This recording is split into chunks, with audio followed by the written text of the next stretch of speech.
Brett Perigo, tonight's second place finisher. Plenty of fans here, Brett, and a solid second place finish. Yeah, I got to shout out the Turn 2 Terribles over there.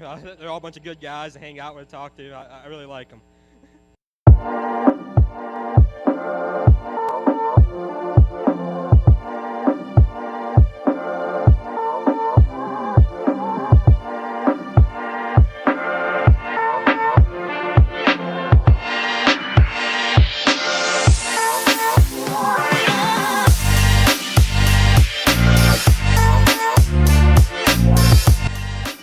How are you doing tonight, man? Hey, I'm talking here. You know who you're talking to? Macho Man! I'm on my way to Monday Night Raw.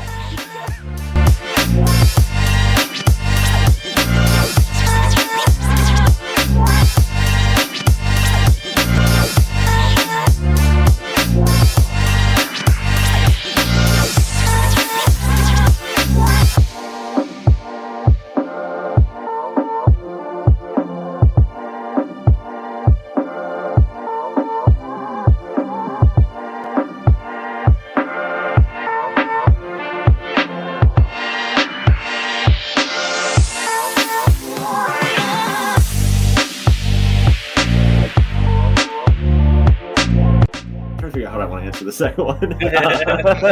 Your choice. It's a trap. I feel like it is. I feel like he's setting up fights in the front stretch is what he's trying to do.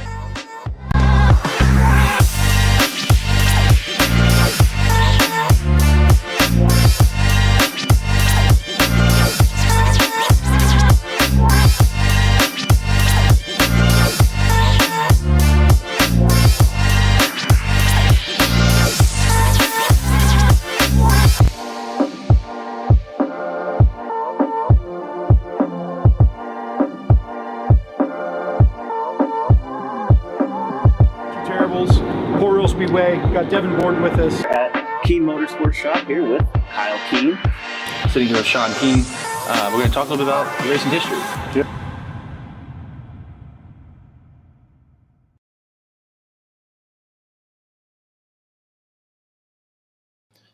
What is going on? June 9th, 2025. I am Jimmy here with Jay-Z. We are the Turn 2 Terribles. What's going on, everybody in the chat? Santos, Matt, James, Randy, Marie, EJ, Daniel. What is going on, everybody? Mandy. We have a lot to talk about tonight. We probably have the upset, not just of the season, but probably of the past decade that happened with High Limit. And then Race of the Year candidate here in Central PA with the All-Star Circuit of Champions at Lincoln Speedway. Lot to talk about, great features at Williams Grove, Lincoln, of course, Port Royal, a busy High Limit and World of Outlaws schedule, and much more. We're going to talk about it all tonight. Once again, thank you all for tuning in live or those that are listening after. Make sure you like, comment, subscribe, all that good stuff. Helps us out. We want to get to know what you guys think. We want to know you guys more. We've gotten to meet a lot of you guys over the past year or so, and it's been really awesome. But all that kind of stuff helps out. You got a little Crown and Coke, Jay-Z? Hell yeah! It's been that kind of Monday. So yeah, Crown and Coke night. So yeah, let's just dive right into it, shall we? We got a lot. So before we even get into it, last weekend, I mean, weather's just been the storyline around here in Central PA. It seems like it's nice all week. It doesn't even seem like it's nice all week. Now that I say that, it's just rain constantly. I think it's raining right now. Just ridiculous. So shout out Williams Grove for getting this one in. I really did not think it was going to happen with the amount of rain that we got over the course of a few days. The way it was looking on Friday, they dodged some bullets there late afternoon, evening, and got a great feature in. Lance DeWeese back in victory lane wins this one over a charging Danny Dietrich, Ryan Smith, Chase Dietz, Freddie Raymer, Brock Zierfoss, Troy Wagaman Jr., Justin Whittle, Chad Trout, and Cody Hartlob, your top 10 heat race winners. Zane DeVault, Danny Dietrich, Freddie Raymer, and Justin Whittle. Ryan Smith was your overall quick time, and Danny Dietrich was your hard charger, 11th to 2nd, and he almost got the win. He was charging there late at the end. Jay-Z, you were there for this one. What'd you see? It's wild that we're talking about Lincoln as the race of the year, and I don't know if this race would go down as like race of the year, but this was really damn good. And we're usually happy leaving Williams Grove when you get a battle for the lead. Mm-hmm. This wasn't a battle for the lead. This was a battle with like 5 cars at one point potentially, and they were all right together pretty much the whole time. No one really got away. Danny was obviously just ripping at the end there. Maybe the best car at the end. I don't know if he would have gotten by Lance. Every time Lance got a little bit of clean track, he pulled away again. But I think Danny closed in with an open track, so I think a lot of people were like, "Oh my God, he would have won this race." Hard to tell. I think once every time Lance had to clear opening off the bottom, man, he just ripped off the bottom. Both from the replay that I saw. Now I was there; I could just see what I could see, and visibly Danny was closing, but I just don't know watching the replay if it was that good. But Lance going 1-1 was obviously it's the story, but man, what a battle through the field, because he ended lap 1, not the leader, right? So he didn't even have the lead to the first lap of the race. Ryan Smith kind of had it and took command, and this was really, really good. There were 2 lanes of racing, bottom and top. It really kind of got to the bottom at the end in 3 and 4 especially, but just really, really good all around. This was very entertaining. Yeah, it was entertaining watching it at home on Dirt Vision. Lance, I think, put on a crash course on how to deal with lap traffic in the lead. That's what won him this race. He did not play around. And, it helps when you have a good car, for sure. And he definitely had that. But he was able to get around lap traffic quick and efficiently without losing momentum. And he didn't waste any time. He was patient enough, but that's really what I think kept Danny and the rest of these guys at bay for a while, just because he was able to put cars in between them. And, it helps when you have a really fast race car, and he definitely had that. Started on the pole, but, he had to earn it. And just great battles throughout the field. The track was wide. It got up pretty high up in 3 and 4 especially, and you could have multiple lines in 1 and 2. And I do want to address a comment here, Sheep Waffles here in the YouTube comments. Dudes see a pass for the lead at the Grove and say it's the race of the year. We're not saying this one's the race of the year. No, definitely not. It just gets a little overshadowed by what happens the next night, because everybody left Williams Grove or got done watching and going, that was pretty damn good. That was pretty damn good. For all the crap Williams Grove gets nationally about the racing product, that was pretty damn good for a racing product. Curtis says Lance running high side, not normal. Yeah, he could really run wherever he needed to, though. But yeah, he was making a lot of time up on the high side. That's where he was really making his time when he was out in clean air. But just fantastic race. Obviously, there was a lot of, and we'll probably, I guess this would be the spot to talk about it. The format for the All-Stars. We kind of busted Alex's chops a little bit when he was on the show last week about, trying to explain the format and everything. And it got more confusing, I think, for some people, because Caleb Henry in his heat went 6th to 2nd. And he only started 2 spots better than if he would have finished 5th in his heat race. It was very because of time trials and everything. And shout out Caleb Henry here, who finishes 11th, looked really good. He definitely looked like probably the best All-Star all weekend long. There's a reason why he's leading the points there, because he was probably, out of all these young guys and everything, and guys that haven't been here with the All-Stars, he definitely looked like the one that adapted the quickest. But we had a big discussion in our Discord on Saturday morning after Williams Grove, just because of all the confusion and does it work? Doesn't it work? I will say this. I think it did help put on some good racing. It's not always it's not the most fair format, but you do make guys pass cars. So, and luckily we had tracks here that you were able to pass cars on. You know what I mean? So, if you had like a lockdown track, it would make it look a little bit worse, I think. Yeah, I've been honestly, every free moment my brain had to think about this today, I was thinking about this. And I think it really comes down to this. If I'm a fan and I showed up to an all-star race this weekend and I didn't go looking for the format, I didn't know there was a format written, I had no damn clue what was going on. Right. I didn't have a clue what was going on, and I was going into the weekend with some sort of an idea what was going on. I had no damn clue. No clue. And it should not be that difficult to understand, to get a hold of. We're going to see that. Is this the only trip for them to PA this year? Yes. Well, Central PA, yes. That's it. Right? Unless you're at home, we're going to watch them on Flow. You're not going to see this again all year. Nothing like it. They come back a year later, and we're going to be like, what was that again? How's that work? Yeah. It shouldn't be that complicated for either. It shouldn't be that complicated for any level of fan. If you're a person who knows it by heart and you know the math equations and you have to divide by pi and you got to know all the algorithms, okay. And yeah, it's not that difficult, but to the casual fan, they had no idea who was where and what was going on. Why was someone drawn for an invert of a dash? Who got to do that? Who the points leader? Oh, how did they get the points lead from all that? I think they How did roll that it. add up? No, they have a fan roll of dice. That's No, how they. I know. Yeah. Oh, I know okay. that.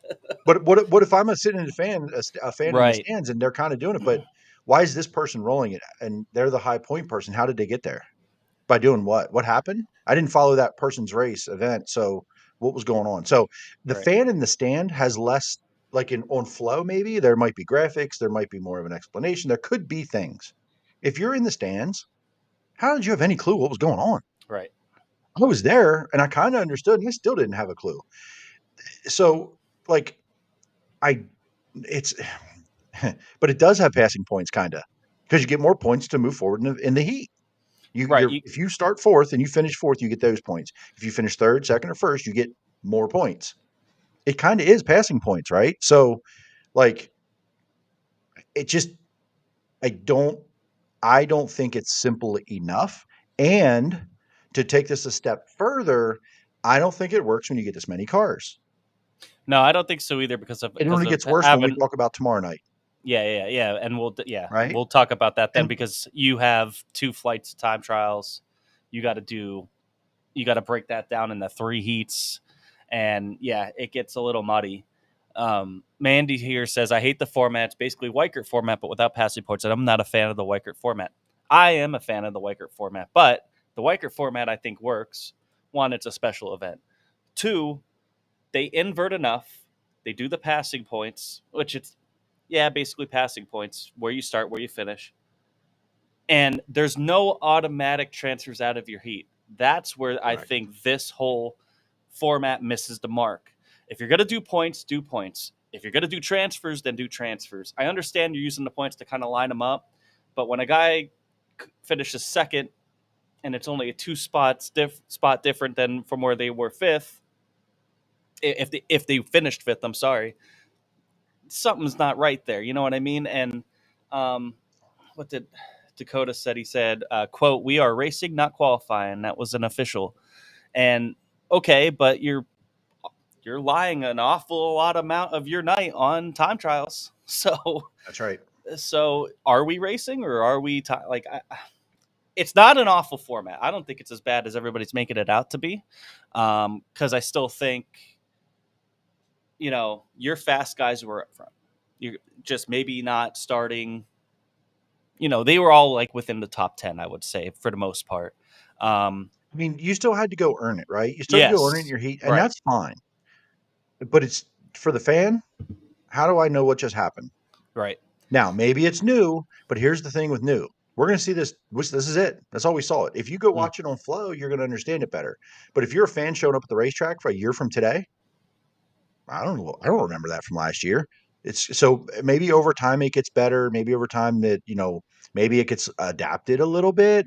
There's going to be a lot of things I think will get adjusted and changed. And we're going to talk more about the actual race and procedures because I have some thoughts there from what I observed. Now I wasn't a privy to every conversation, and I just know what I saw and heard from drivers.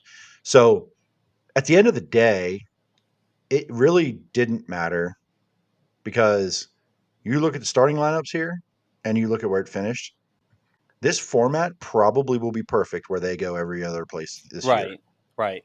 It I probably agree. will be perfect. Like I really don't know if it just suits what you saw here and for the confusion side of it.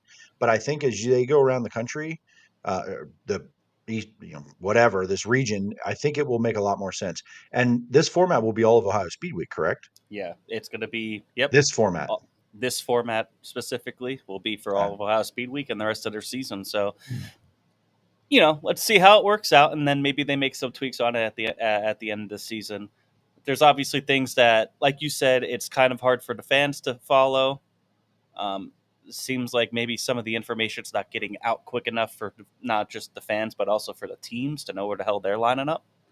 So I'm sure though that those are all things they're going to work on. You know what I mean? Like let's be real. This is only their second and third race of the year of them coming back under this whole new regime. So we could give them some grace. But yeah, don't love the format as much. For me, I just think if you're going to do points, just go all in on the points then. Don't do any of these heat transfers then, because I don't know. I just don't think it works. Justin Whittle says, I was supposed to stop after my heat race and roll the dice, but I didn't hear them say that. So I think having a fan roll it is probably better anyway, to be honest, but I guess you could let the high point getter put their fate in their hands a little bit. Mandy says, Weicker format is just weird to me, mostly because you can win a heat and still end up in the B or even the C main based on points, especially if you started on the pole of the heat. Yeah. It's not really about a transfer, right? There are transfer spots. So winning a heat doesn't transfer. It's you throw that out the window, and it's like Knoxville in a way, right? It's Knoxville. So it start eighth, invert of 8, it's points. So, yeah, there are a lot of drivers have thoughts too, right? It's not. This isn't just us. This is the drivers because they experienced, they lived it, right? Oh, Troy was high point man. Oh. Correct. Troy was high point man. So I thought both. No, I guess Justin was just supposed to roll after his heat race.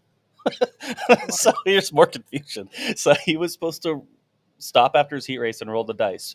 I was assuming that meant he was high point man. He wasn't. Troy was. So I was told high point man was the one who rolled or pulled or whatever. Yeah, I don't know. So some kinks to work out there. Troy Wogman says, ask them at the driver's meeting because of the 6 heats. And now we're talking about Lincoln, which we'll get here in a second.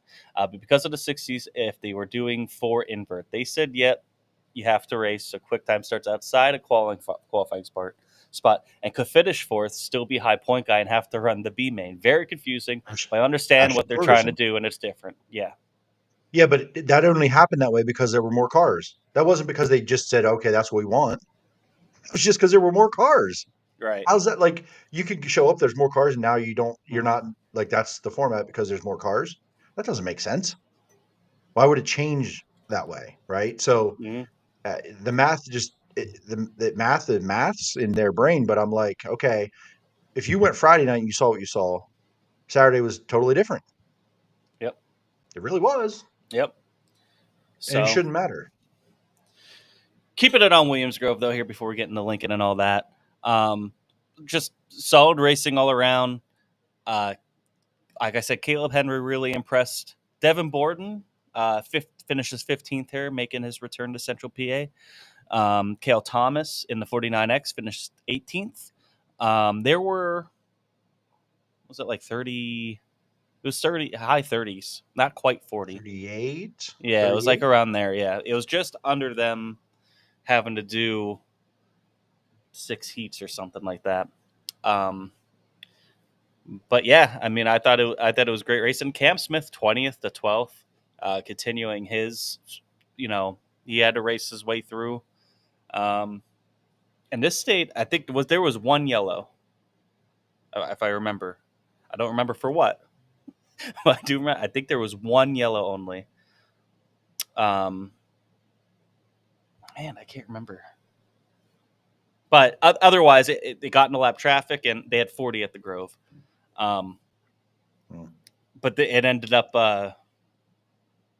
getting into lap traffic and really making this a fun race. Any other thoughts from Williams Grove here? 35 cars at Williams Grove. So someone first is just telling really, me really 40. good. Yeah, just again, really, really, really good here. You know, it was entertaining to watch, and I will tell you this: at the end of the 2 days, I was convinced of this on Friday night, but Caleb Henry is a rising star. Maybe he's already a star and I'm behind. I don't think so yet, but he is a rising star. He is one to watch. I don't know, whether it's the 101 or it's another car. It's whatever. This guy, he gets it, and I'm telling you, he's a rising star. And really, what I learned from the 2 days of this series is it's just a lot of young guys, for the most part, that are they're regional, but they want to kind of get that touring experience, um, and race with good. Anytime they go to an all-star race, they should have good fields, with pretty quality cars. But Caleb Henry is a rising star in our sport, and Absolutely. I kind of knew that from what I saw, but I hadn't seen him race in person, and sometimes that, to me, that matters. I want to see what I see. He's a good one. He's going to be a good one. Yeah, there were 40 cars on Friday. I'm looking here. There was 2 flights, 20 cars each. And I don't think there was a yellow, actually. Now I'm thinking of, I think, was it Dylan Norris? One of them, someone had to get off the track and just barely got off the track. Somebody had to. Matt Moore. Go ahead. Somebody else. Hold on. Somebody said something else. Where was it here? Shit. Go ahead. I don't remember what I was going to say. Matt Moore says multiple lanes, both ends of the track at Grove. Definitely impressed me. Grove always been home in the past few years. I was worried track prep wise. This is something, and you kind of brought this up earlier today, Jay-Z, just kind of in one of our chats, just about how good the track at Williams Grove kind of has been actually for the past few years, to be honest. There hasn't been, it's always going to be kind of single file in a way because of just the nature of the track, and especially earlier in the night, but it's always kind of developed a second groove and put on some good racing and given drivers some options here, especially the past year, but I would say the past 2 or 3 years, it's gotten much better. Yeah. Yeah. And I don't have to remind myself of this, but there was a period where we struggled to get, 2 weeks in a row where we were like, yeah, that was pretty good, as far as not always the race, but the surface of like drivers being able to choose lanes and move around. There was a time, probably I'm saying between 3 and 6 years ago, that it wasn't that like consistent.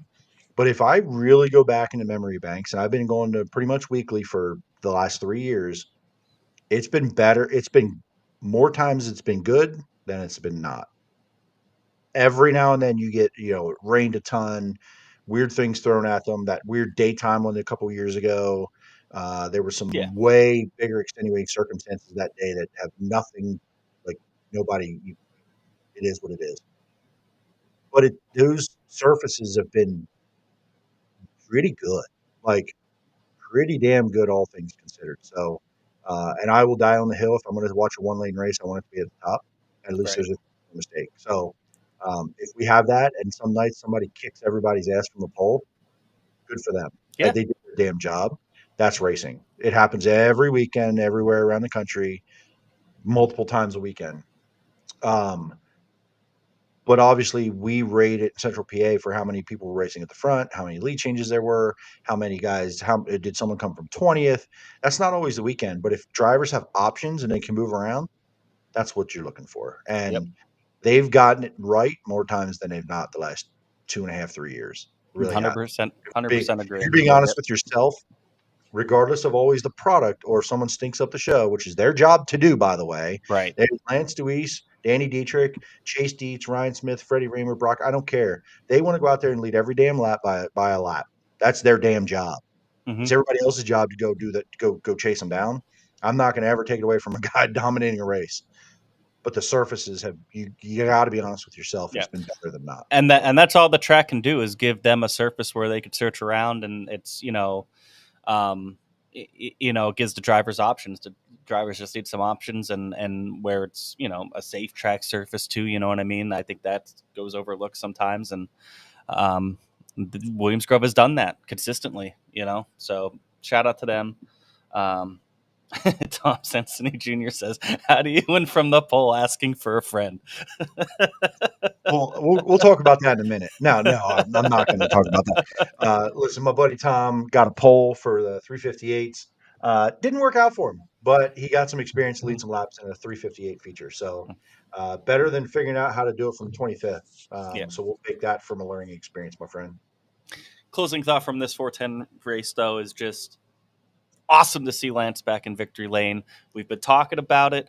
His good showing at Weikert. We had him on the show a few weeks ago. And he talked about them getting it going in the right direction. They're really close, and they are. They're up there. I think he's had a podium now in 4 or 5 straight races. So awesome for that 12 team. Awesome for Lance, and getting into it right here at the right time as we get into the summer. Really going to make things interesting here. More from Williams. Good. Yeah, I don't want to drag this on too long. Another takeaway is shame on the fans for not showing up, because that was a dismal attendance for a race like this. Shame on you if you missed it. Obviously, people have lives, people have things to do, but why? Look, what you can ask for anything more. Whether or not they tried and they got it in, they held out, they did their thing, they put on a great show. Mm-hmm. Lance Deweese in victory lane. Shame on you if you missed Lance in victory lane. You missed out. Yep. And then I was going to mention this right here. Tony Jackson's an alien. He dominates. Made it look easy. This guy, I was like, "Where's Tony Jackson?" Oh, he went by 30 seconds ago, and here comes second, letting that first makeup feature. It was wild. This guy, man. Go ahead. Tony Jackson sweeps the night, right? I got a picture of his kid holding the broom in victory lane behind him, or holding the broom. He swept the night. Wins the makeup feature by about 6 hours, like 8 seconds. I think it was an 8-second win. Comes back on the makeup on the regular schedule one from, I don't think he was super far back, but comes by, wins that, kind of going away. And I know Tony Jackson's good, and I've known him for a couple years, but I hate that he's about to hang up the helmet, because I would love to see him in an East Coast car and run the East Coast schedule in a 360. I mean, the couple of races he ran here in the Sportsman with them, I mean, he looked really, I remember the one at Fort. Scott Hess, right? Love Scott and Jamie Hess. I need you guys to convince Tony to come back next year, get a 360 for him, and run East Coast. Keep the Sportsman. He can have some fun in the Sportsman. Keep that around.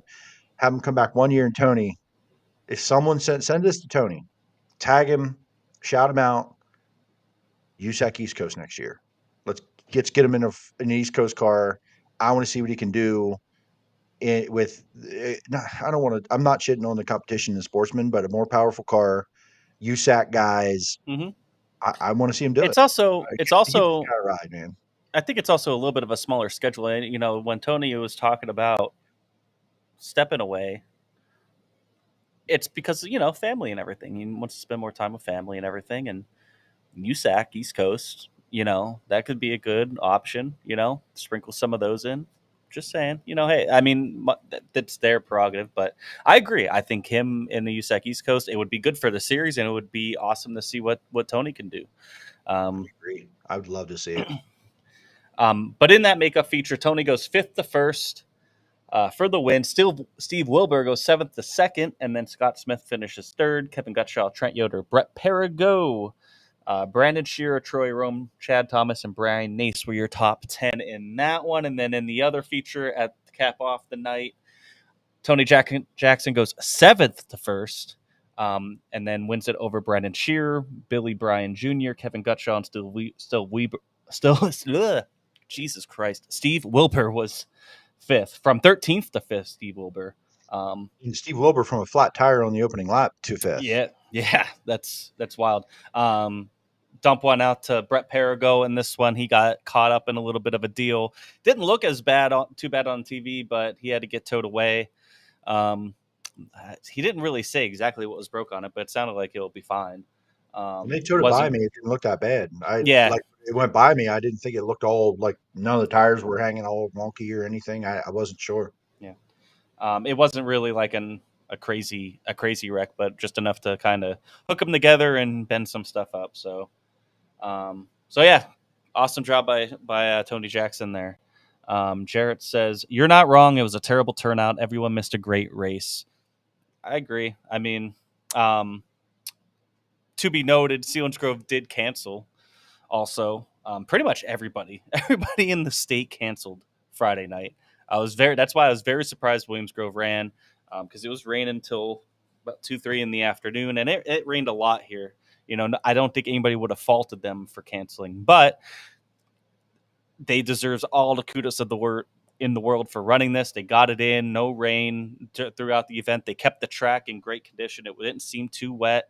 Not just the track, but the facility wise, at least. It looked all right. So awesome job on them for being prepared for it. So that's not always a easy thing to do.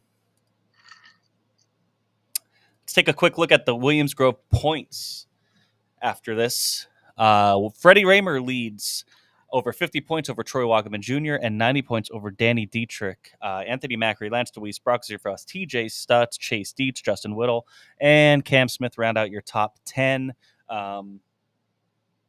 So, I mean, it's looking like a 2-horse race here, just because we know Danny's going to go Ohio Speed Week here. He's going to probably miss some races and, Knoxville and stuff later in the year. Anthony's obviously been out of town, even though he's still in 4th. And then it's a pretty big leap back to Lance and Brock. But you never know what could happen. There's still a lot of season left to go, and especially after they've only had a couple of races in now. So, but this is kind of what we expected. Freddie versus Troy, not only here at Williams Grove, but at Lincoln. All right. Do we take a quick pause, put Matt's comment on the screen?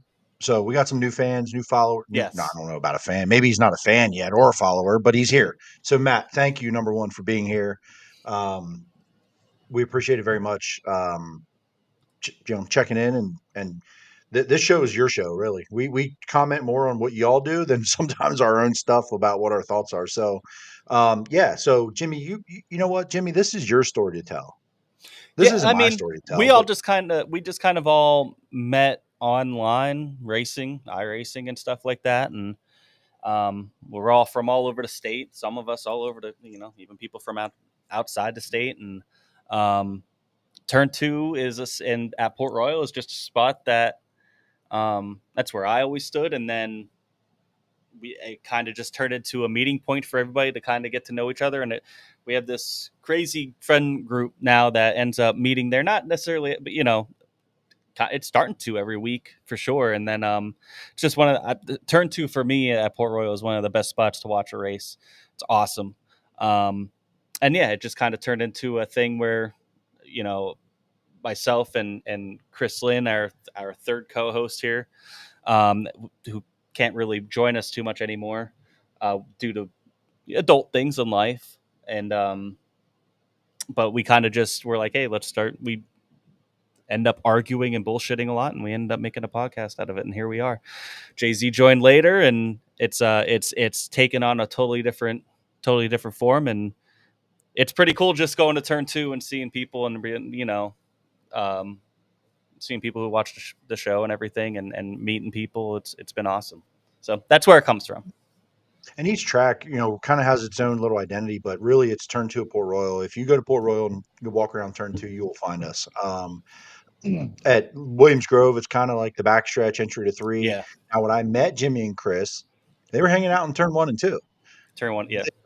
Where they've since migrated toward the backstretch and the infield, just because there's room spread out, and it ends up some nights it ends up pretty big damn crew and friends of crews. So we hang out there, and at Lincoln, it's less of a group at Lincoln. We kind of all just depending on distance from there.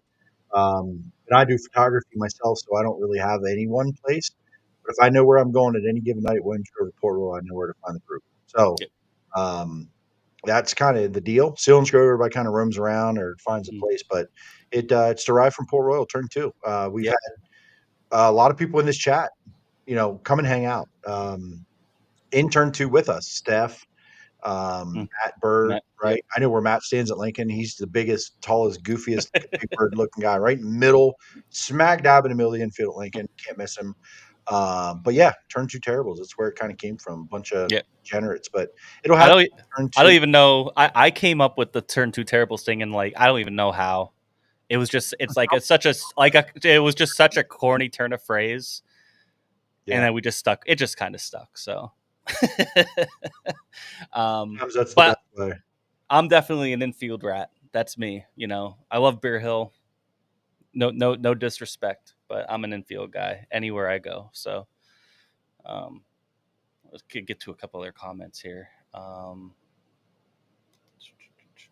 Santos said, everyone said it, including me. People are quick to bitch when a track cancels early, but when they hold out, they lose their ass because no one came out and supported. It's a business at the end of the day. Don't be surprised when the new norm will be canceling early.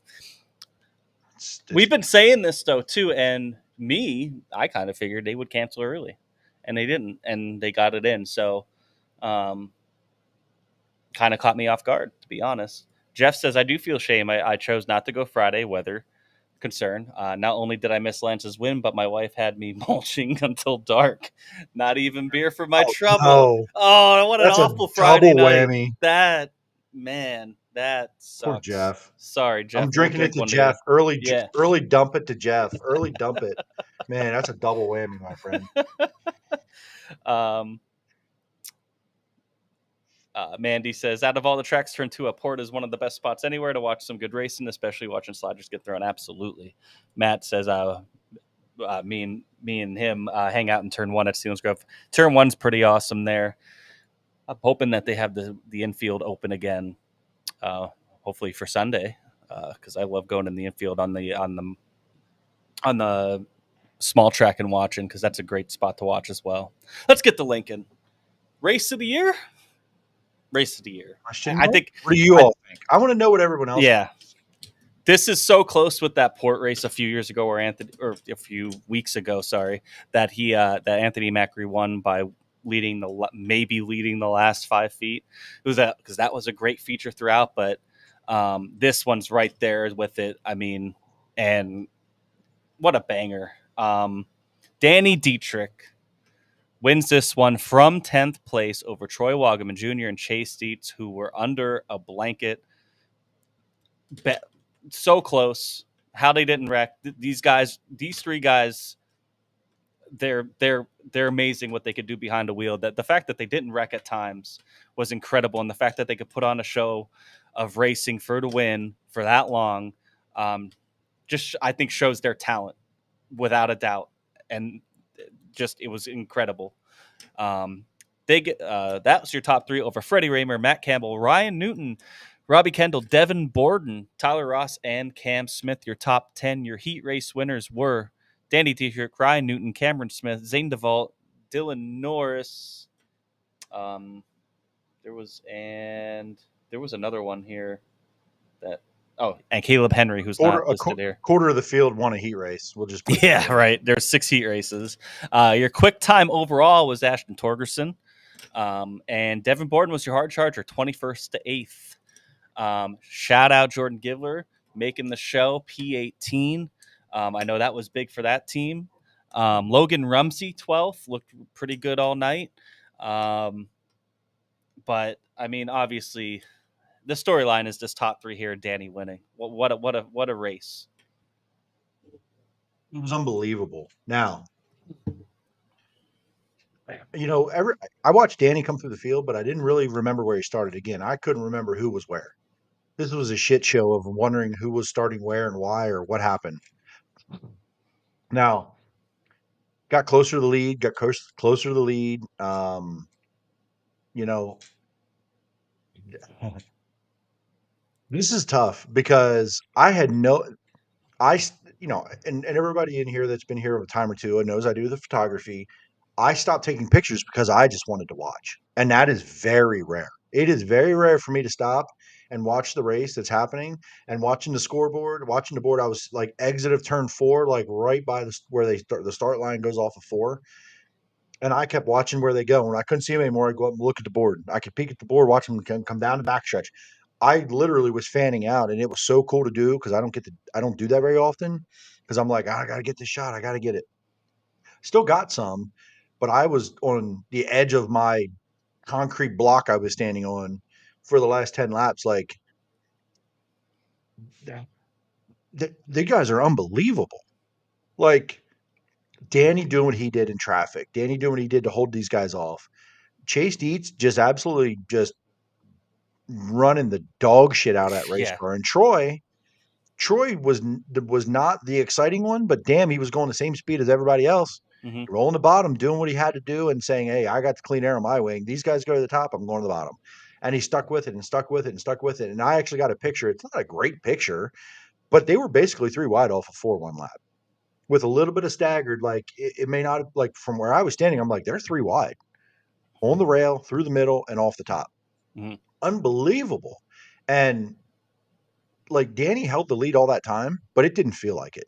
Like the way it was being raced was he was not holding the lead. It felt like he was the one being chased after he got the lead. He chased them all down, past him, and Chase didn't let him go. Like I was surprised when Danny got the lead that he would just kind of slowly like he's faster. Hey, I'm going to slowly pull away from this thing. And Dietz lap after lap after lap was right there.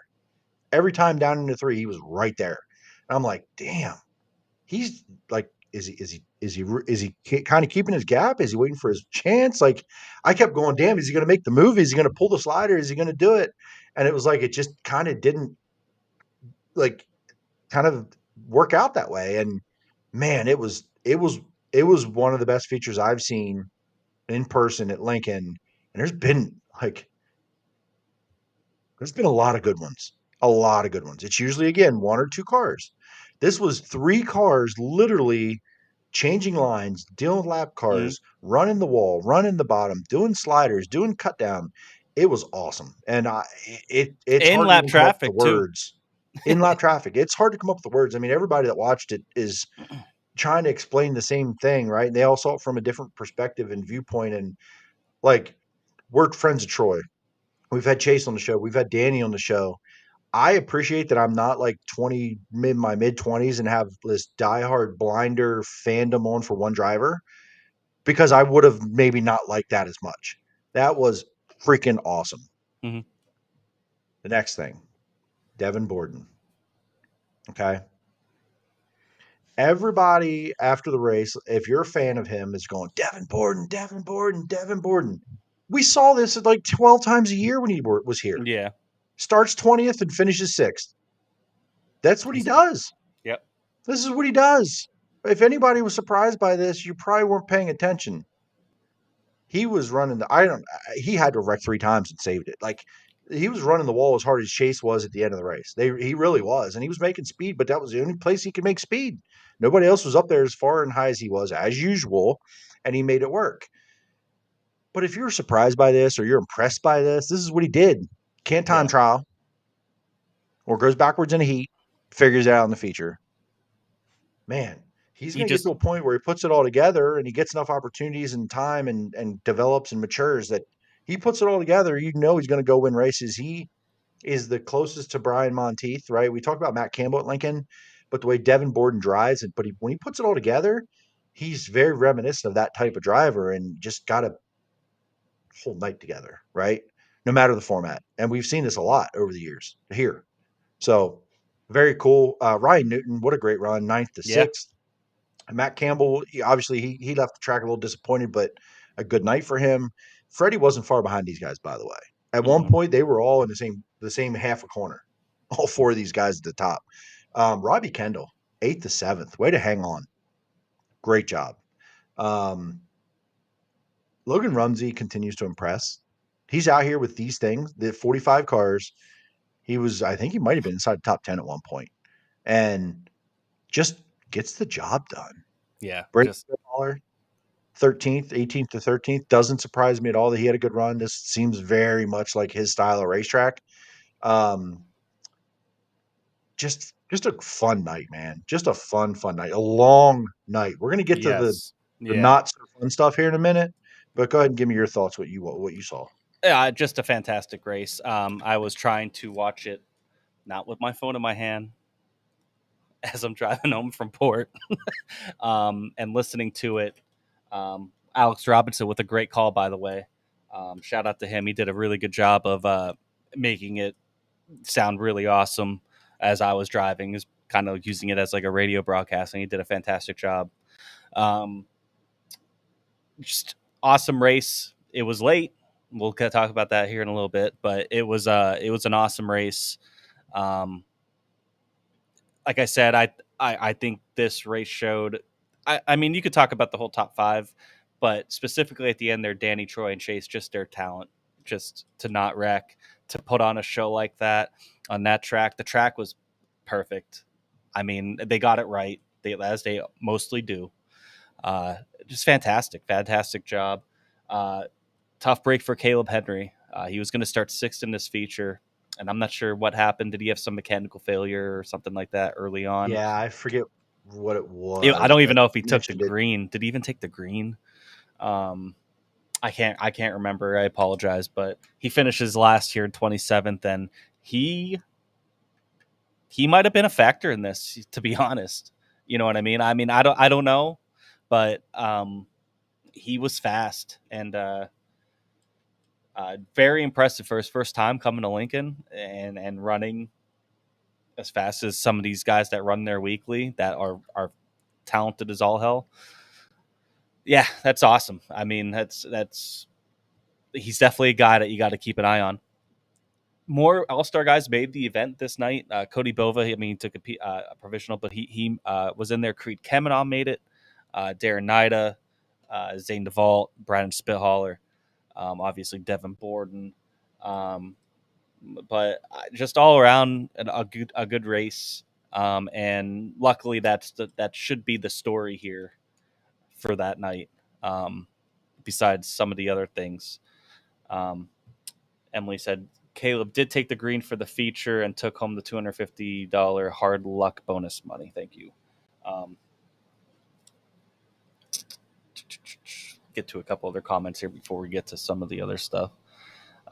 Emily also says Danny's win tied him with Monteith on Lincoln all-time win list with 66 wins. And then it was funny because somebody else said, Casey Helpler here said, reminiscent of a Monteith race. So a lot of Monteith vibes there. Tyler Murray says, Fred Putney working magic once again at Lincoln was worth the wait. Absolutely. It's unbelievable what he didn't do to make it that way. Like, scratch the top on both ends, put some water, ran it in, that's it. The fact that I think a lot of people were like, there's so many laps ran around the bottom, there's going to be rubber in the A of the 410 race.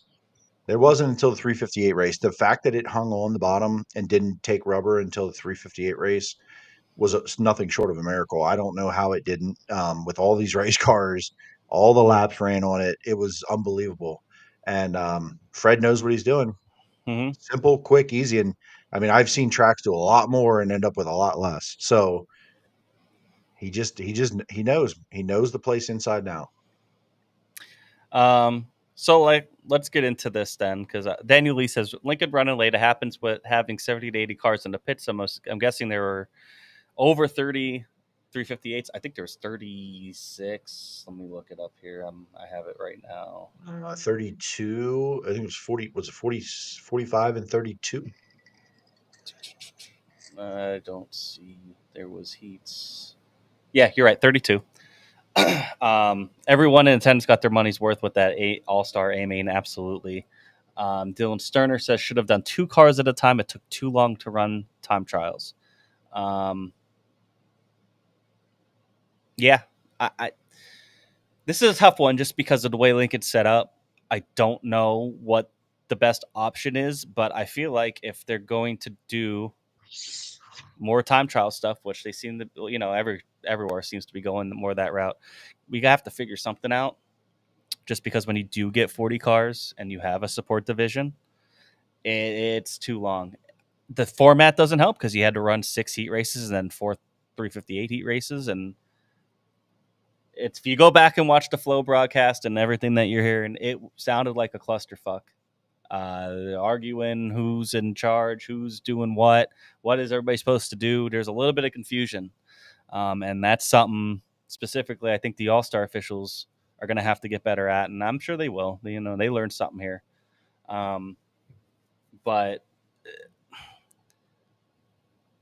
I don't think they expected to get this many cars either.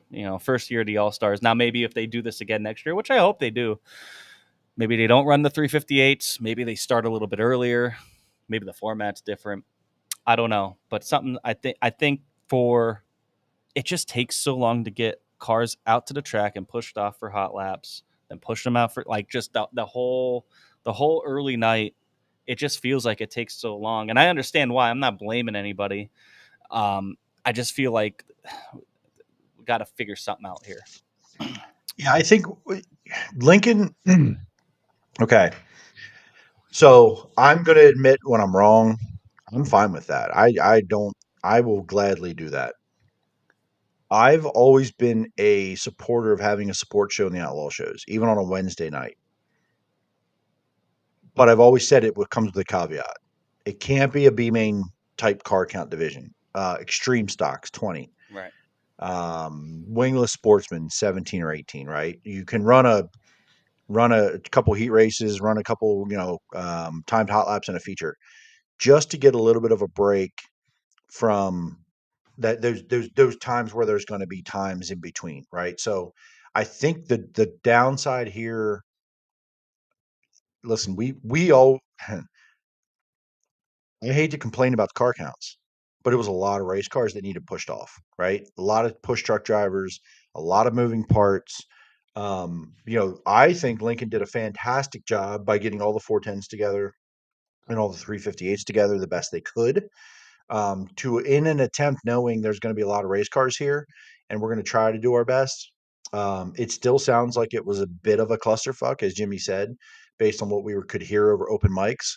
Um, these are problems other touring series when they come in here don't really have issues with because they don't either have a support division at all or it's a support division with a low car count for the most part, right? When it's a touring show and we only have Outlaws and it's on a weeknight, so they don't have these issues. When you have these issues with this many cars that need pushed off, it takes time. I knew it before we ever went green flag for any event that I was going to be here for a while. I knew that. But in that event, between a series, this and it's so and if you work at a track and you're listening, I saw Emily in here and I saw Tyler in here. I'm an idiot. I'm only a fan that observes. But one of the things I've learned over time is like when the Outlaws come to town, and Emily, we talked about this, right? When the Outlaws were here, you were kind of like, hey, I'm kind of off. Like I can roam around. I can do some other things. They handle everything. Mm-hmm. Weigh, officials, other than some flagging, right? They handle all of it. The whole race night. The All-Stars doesn't sound like it was that way. I saw a lot of our official guys wear at the scales. I saw other officials around the track. This sounded a little bit different from how many personnel they had with race directing, with Lincoln people saying, "Hey, we know what works well," and them going, "No, we want to do it this way." It sounded like a little bit of that going on. They want to give the All Stars a pass from saying, "Hey, it is a new group, kind of." Right. So, yeah, put that up. Right. So it sounds to me like, listen, I don't. It's going to come across negative, but I feel like there needed to be better communication and preparation for this, knowing we got the parking. It was a mess, but we kind of got some organization. Now what? And it needed to not happen while it was happening, right? Like, this is how this is going to go. This is how we're going to try to keep this moving with all these cars. And I get things have to be done. You can't skip certain things, right? Um, and glitching out. Yeah, Uh, I think you're coming back. You're good.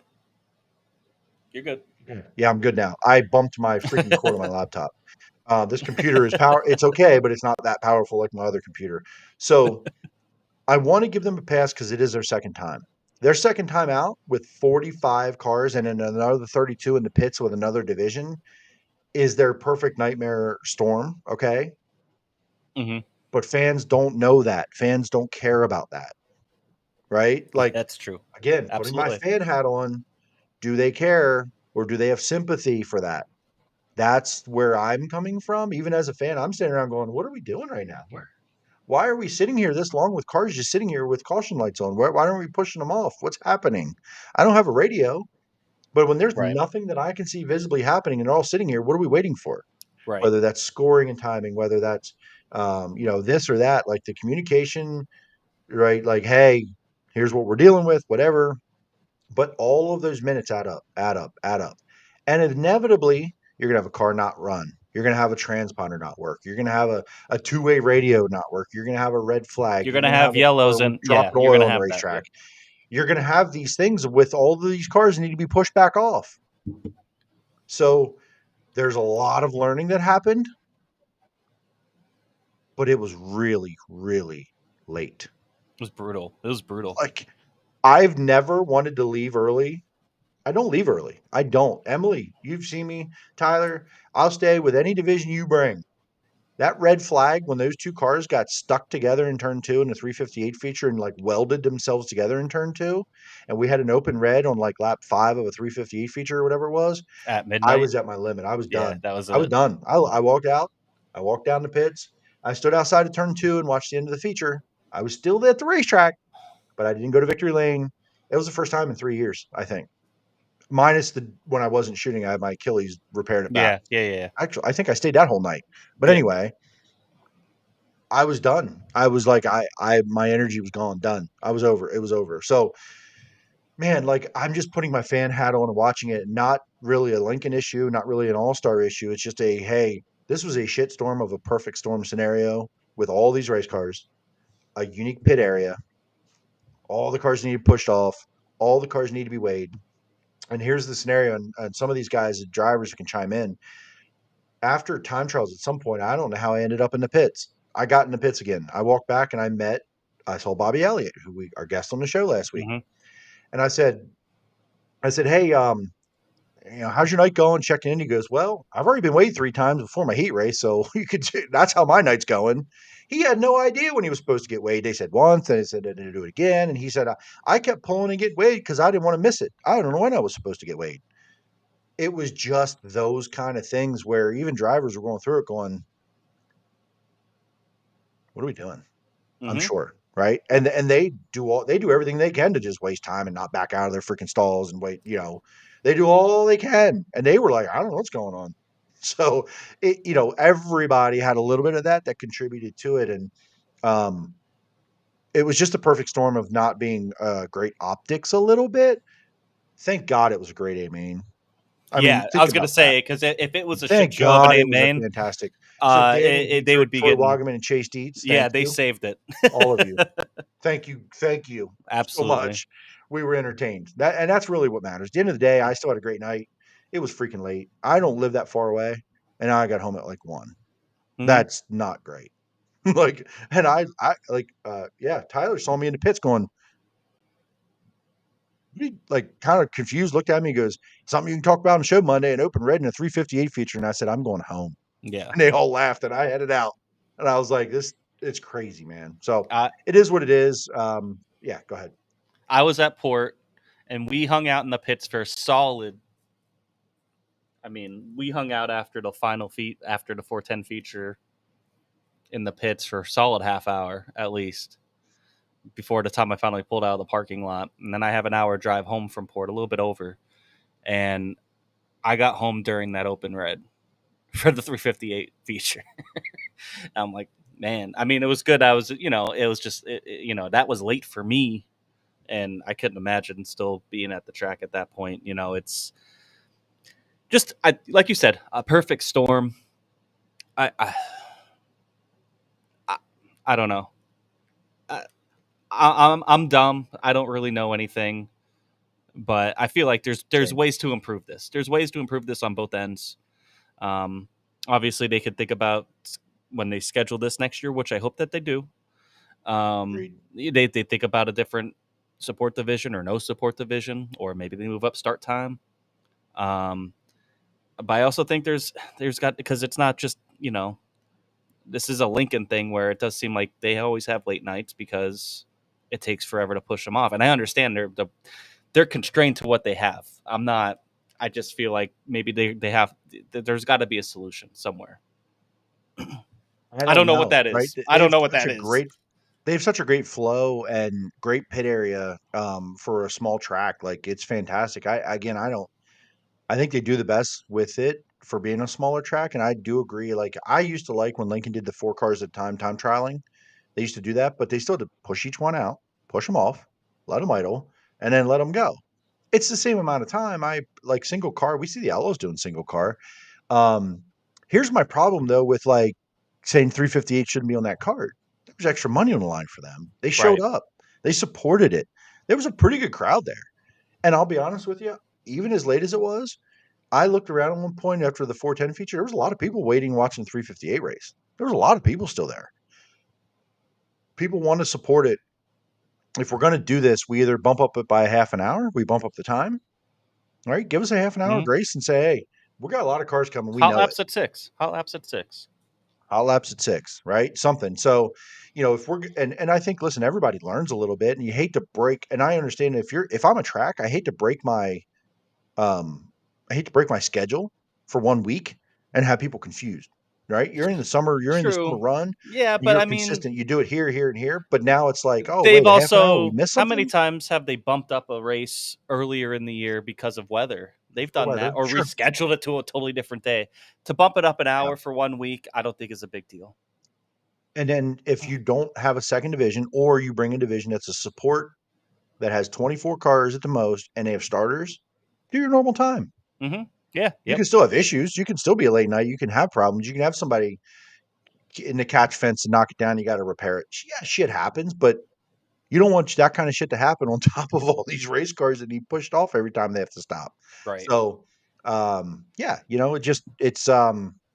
I think everybody learned a lot this weekend and saw some great ass racing. So, Cody says, I will say one of the officials came down to each trailer around us at least and apologized, which is good. it's awesome. That's, That's I awesome. think, and that just shows that they took one on the They're chin aware. here. They had a great night, but they had their struggles, and they're going to learn from it. I think. I think, the fact that I think they've gotten 40 cars. They've only had 3 events. Don't get me wrong, but now you got Ohio Speed Week coming up, which we're going to talk about here in a little bit.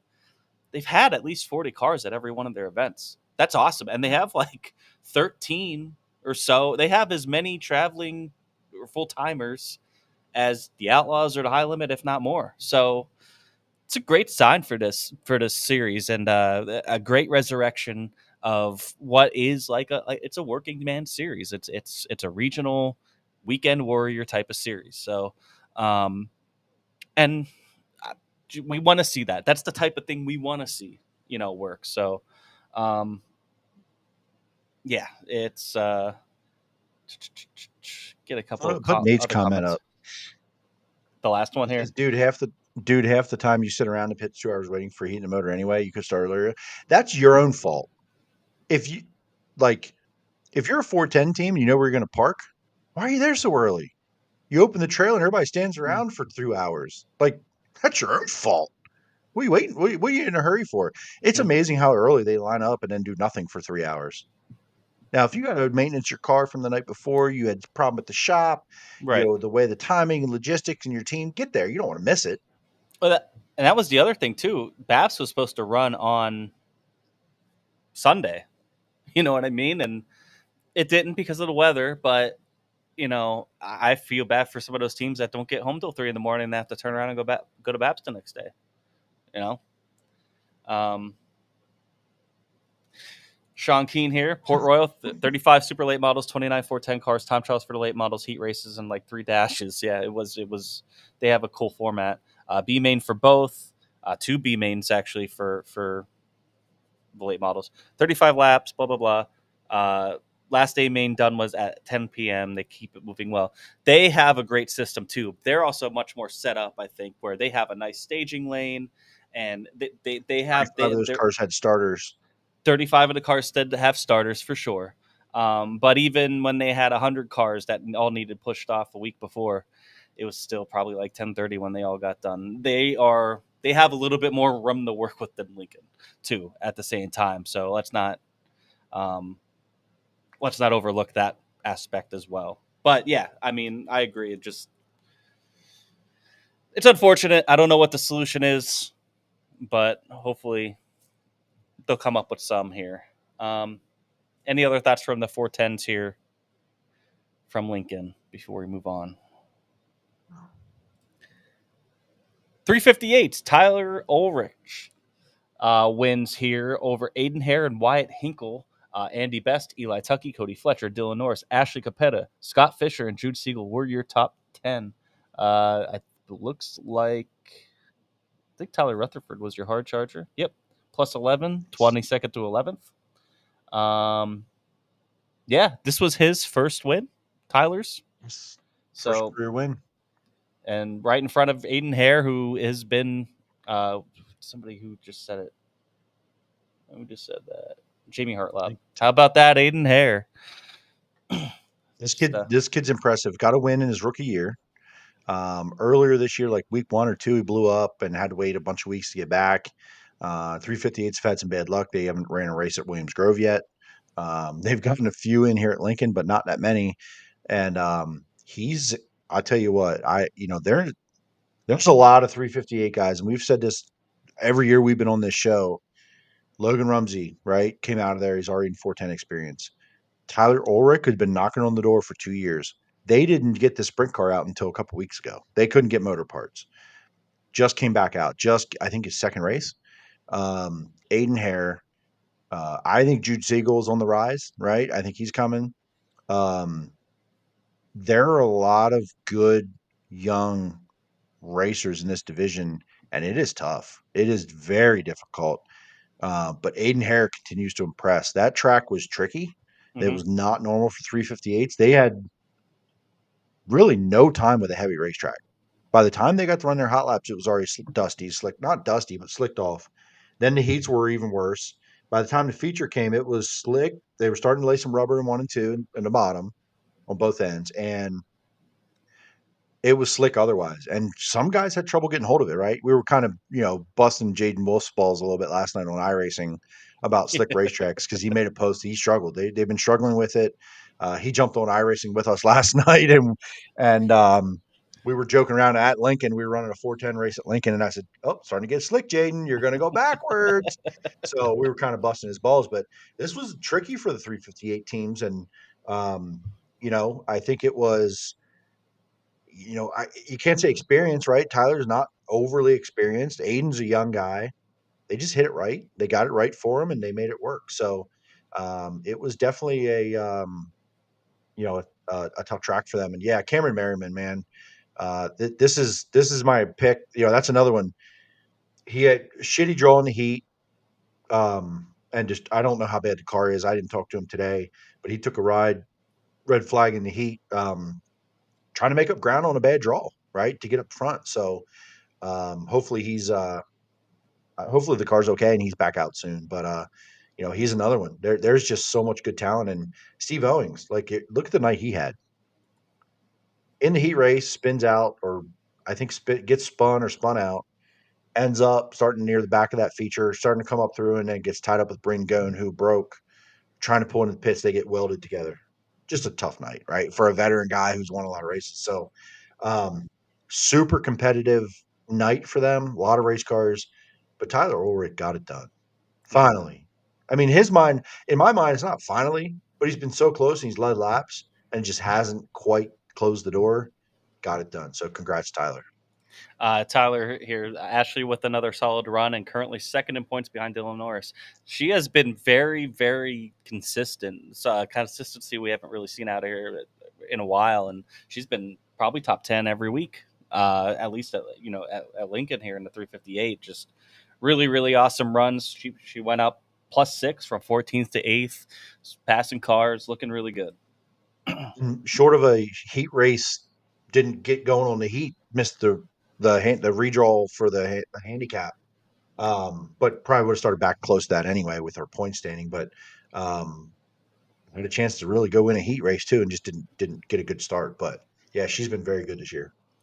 Let's take a look at the 410 points real quick. Troy Wagaman is leading the points here, 140 points up on Freddie Raymer and 150 points up on Matt Campbell. Then it's a pretty big leap back to Chase Dietz, Danny Dietrich, Aaron Bollinger, Cameron Smith, Tyler Ross, Chad Trout, and Brandon Raymer. It's turning into a 3-car battle here between Troy and Freddie, and Matt Campbell's right there. He's only 10 points out.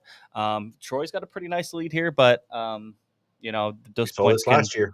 Yeah, it can happen. Just one bad race, and not even a bad race. You get like a 16th, and these guys are finishing 1-2.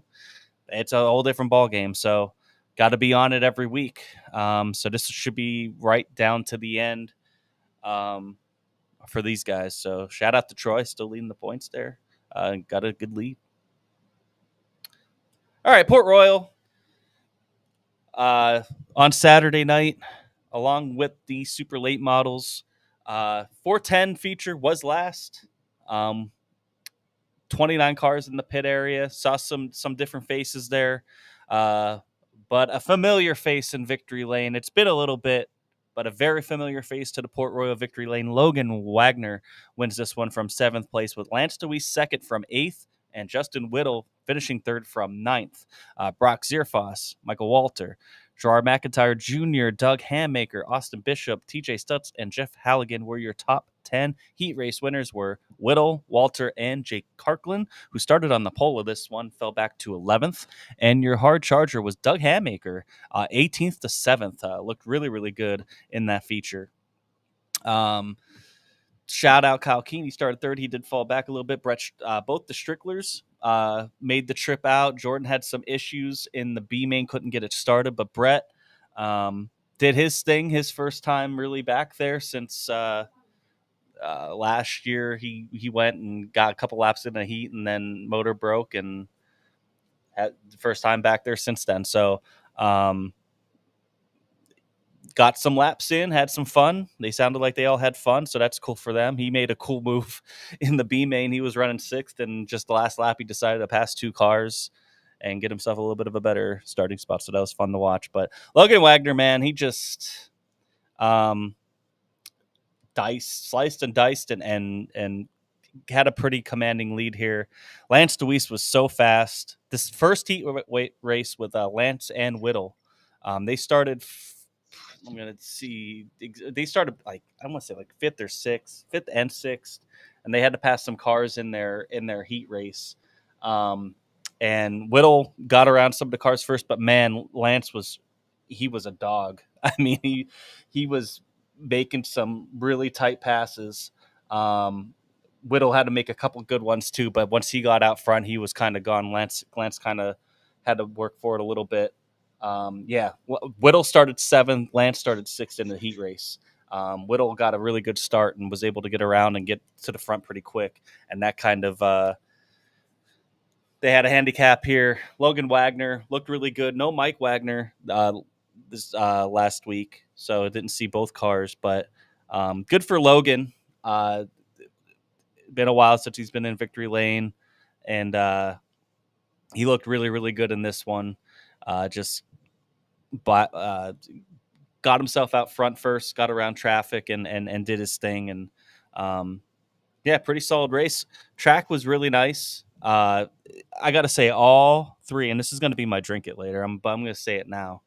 All 3 tracks, not just this week, but this year, with the amount of rain that we got, the crazy weather, the surfaces on these Williams Grove, Lincoln, and Port Royal, I mean, they're still putting on fantastic racing. They're never really locked. Like you would think with the amount of rain and everything, it would be locked down or it could be rough. Nah, these tracks are smooth. They're multiple lanes, giving these guys options in the feature. It came a little top dominant in the feature, but I mean, Lance was making it work on the bottom, so you still had multiple lanes. So just shout out to all the track crews at all three of these tracks. I think we have the best, the people that know how to prep a track. The best are here in Central PA. I have full confidence in that. So just shout out to them. But yeah, wasn't a bad race at all. Logan Wagner pretty much dominant in this one. But fun race to watch. There's battles all over. Brock was coming through from 11th through a couple tight sliders. Gerard McIntyre was up front for a while. And like I said, Doug Hamaker was really fast and charged his way up in the 7th. The other thing that I thought looked good was that mustache that Wagner's got. What's going on there? You see that thing? Yeah. And then I heard he's down at the beach right now. So, man, Yeah. I mean, I hope, boy, save some for the rest of us, my guy. Like, good Lord. All right. Good stuff. Yeah. Good race. Had a good time. Also, other winner. This was the first race and only race so far. The opener for Appalachian Mountain Late Model Speed Week. Greg Satterley. He was awesome. He was a show. He put on a show. Wins this one. He had to start. Let's see here. I have it right here. He started 8th in this one, and pitched it up top. Jared Miley was coming at the end. He finished 2nd. He went 14th to 2nd. And then Trevor Feathers. He looked like one of the fastest. Jared Miley. Yeah, who's that? He's from Pittsburgh, PA. I've never seen him before, to be honest. I'm not a huge into late models, but man, he looked fast. He was the I'm sure hard charger. Tyler plus knows 12. his birth date, social security number, family history. I would bet. And Trevor Feathers was fast all night. Led a lot of this one, but could not hold off Satterley. Satterley was the show. Awesome job by him. Matt Bird says, Porta's know more about who has the most horsepower. Now all the teams are close to equal, and it's all about the driver. I would say a lot of the nights, yeah, for sure. I mean, if the top is really hooked up, you got to have a lot of horsepower. That's for sure. And you got to be able to run that top. But for sure, Jared Miley won a World of Outlaw late model show at Port 3 years ago. Well, there we go. Ding, ding, ding. Told you. Conopedia. Gotta love it. Thank you. But yeah, it was a fun, really fun super late model race. They have a cool format. They do time trials, and then their dash is they take their dash drivers and they send them out for time trials again. There's top 6 drivers. They'll send them out, and then that's how they'll line them up to start. And then of course they did 2 B mains, so they split them up. Top 3, I think, went from each B main. So fun night. Looking at the points, Justin Whittle keeps his lead at Port here. 30 points over Lance DeWeese, 45 points over Brock Zierfoss, and Logan Wagner tightening it up a little bit here, getting 65 points here in 4. So it's 4 cars really here within 65 points here for that title. Gerard McIntyre is 280 points back in 5th, and Jeff Halligan, Michael Walter, Danny Dietrich, Cody Lehman, and Doug Hamaker, your top 10.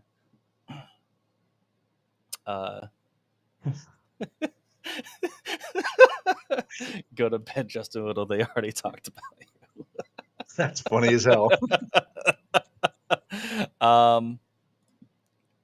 Let's get to high limit. Red Cedar Speedway. This was on Tuesday night, I believe. Tuesday or when was it? Wednesday, Thursday? Oh. It was one of them. There's so many races last week. This was a weeknight. Rico Abreu, though, wins, starting from 4th over Kyle Larson, Tanner Thorson, Aaron Reitzel, Brad Sweet, Brent Mark, Spencer Basin, Jason Pursley, Tyler Courtney, and Chase Randall. Your top 10. Your hard charger was Spencer Basin was Tyler Courtney plus 9th, coming from 18th to 9th. Kyle Larson, though, 2nd to 2nd. Tanner Thorson, he's going to be somebody we talk about here. Has been really impressive, really really fast lately. Justin Whittle, fight me, Cody. Anthony Macri was out here representing the posse out in the Midwest. He finishes 15th here. He progressively got better throughout the week. We'll talk about that. Justin Peck started pole, and what was it? The first lap he blew up. I think it was the first lap. Yeah. As soon as they took the green, he blew up. I mean, it's just Justin Peck's luck, to be honest. Is unfortunate, but shout out Rico Abreu. Any thoughts from this one? Then 141 Speedway. This is the upset of the year, without a doubt. The biggest upset could be of the one of the 5 biggest years, 10 upsets years. of a long, long time.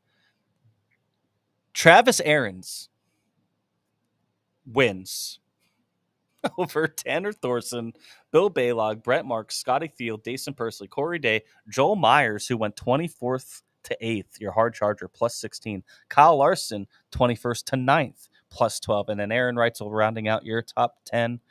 Anthony Macri finishes 22nd in this one. This was a wild one. Wild track. Very interesting. Tyler Courtney and Brad Sweet were fighting for their life just to stay on the track. They both caused 2 yellows each, or were involved in 2 yellows each, I should say. The fact that Brad Sweet finishes 17th here, Tyler Courtney finishes 20th. But Travis Arens is the story here. He just ripped that bottom, stayed in the rubber, and stayed out front. And Bill Baylog was ripping that top. He was able to make decent time and keep up. But he was never able to really get enough past him. It was just too far around. Arens just ran, like Matt said, he ran a clean, smooth race. He jumped in the pond afterwards. It was awesome to see. It was really, really entertaining. Definitely one of the biggest upsets. Tanner Thorson in second, plus 7. But yeah, how about this one, JC? Okay. So there was a lot of conversation about upsets and upset of the ever, all these things. I'd never even heard this name before, and I follow IRA a little bit. A lot of the names in IRA. I didn't know this name. It's a good looking race car, by the way. Yeah, never. It's a good looking race car. It's a good looking race car. Race car on a racetrack. Now, I had to go look myself, and I don't do a lot of prep, and I just did this live because I was like, now I want to go look. I didn't think about it till now. This guy on sprintcarratings.com, right? We use this a lot, and all it goes back to for 410 races is 2020. He ran 4 races. 2021 he ran 1 race. 2022 he ran 7. 2023 28 races. 2024 he ran 18, and 2025 he's ran 10. 3 wins, and since this started tracking ever, 2 of them this year. This guy's won 80 grand in his career. 35 of it was this year. If this is not one of the upsets of all time, yeah, it's what are you waiting? What else could you look for? This is an unknown. This is not okay. And I'm not taking anything away. I'm a PA guy to the core. I'm not taking anything away from TJ in the upset last year on a prelim night of a big show. This was the night of a night with these guys in town. And right now, you take a high limit guy and put him anywhere in the country, and he's kicking everyone. They're kicking everyone's ass. This guy kicked all their asses. Think about that.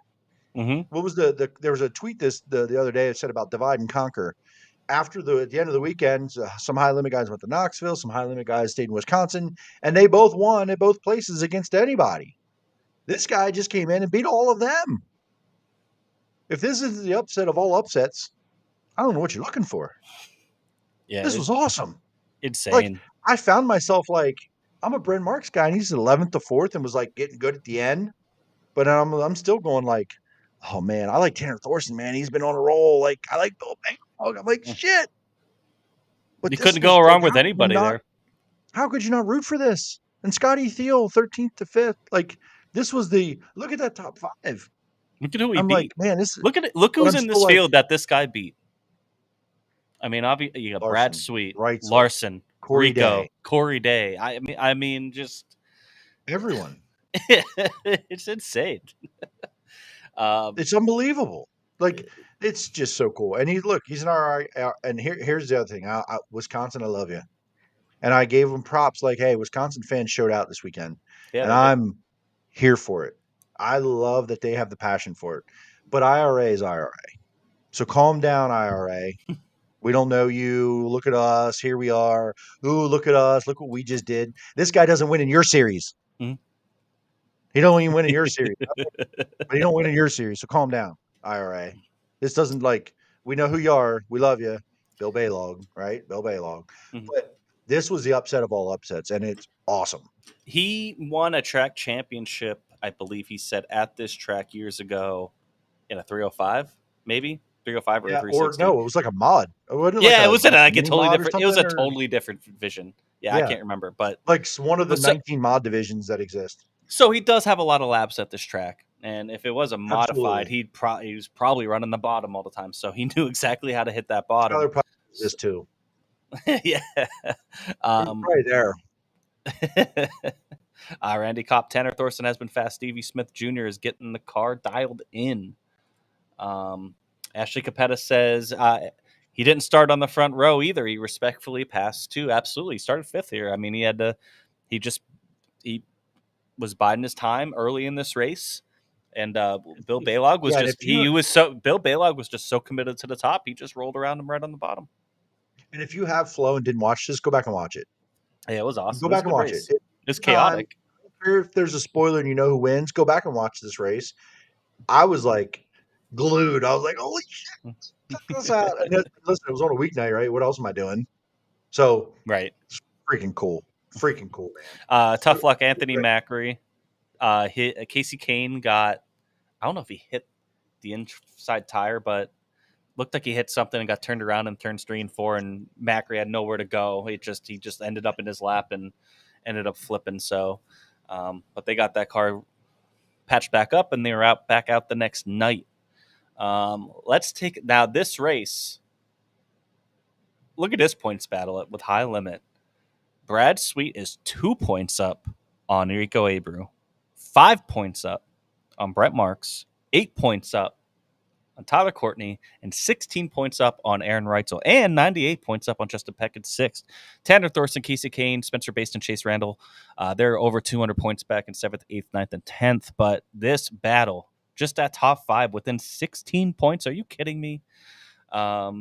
Anything can happen.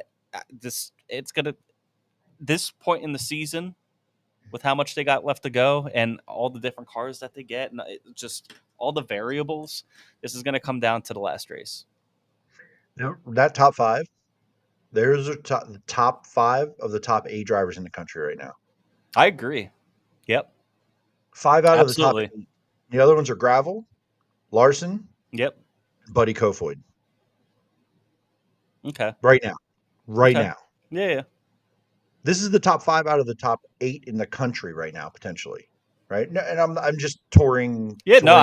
Touring series. Right? Yeah, absolutely. Yep. Touring. Like you can do locals and stats and all that bullshit, but I'm just saying, like, that to be that close together and as good as they've been, and whenever they go somewhere else, they're just having success.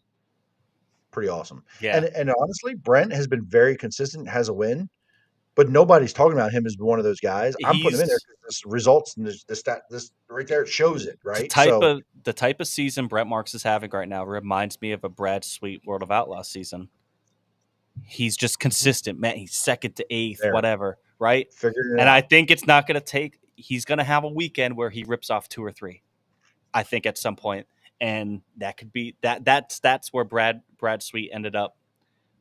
Kind of always making that, like, he was consistent, and then all of a sudden he would go on a run and win a couple races in a couple weeks. And Brent has the ability to do that. Especially, they go back down to Texas, which they end the season in Texas. They got Eldora, places Brent's really, really good at. So that'll be really awesome if he could pull that off. Yeah, it's really, really going to be fun to watch. This series is fun to watch without the points battle, but you add this to it. It's awesome. Here's a question, and Jimmy, you don't have to have this answer, and I don't have this answer, and I'm not going to go looking for this answer.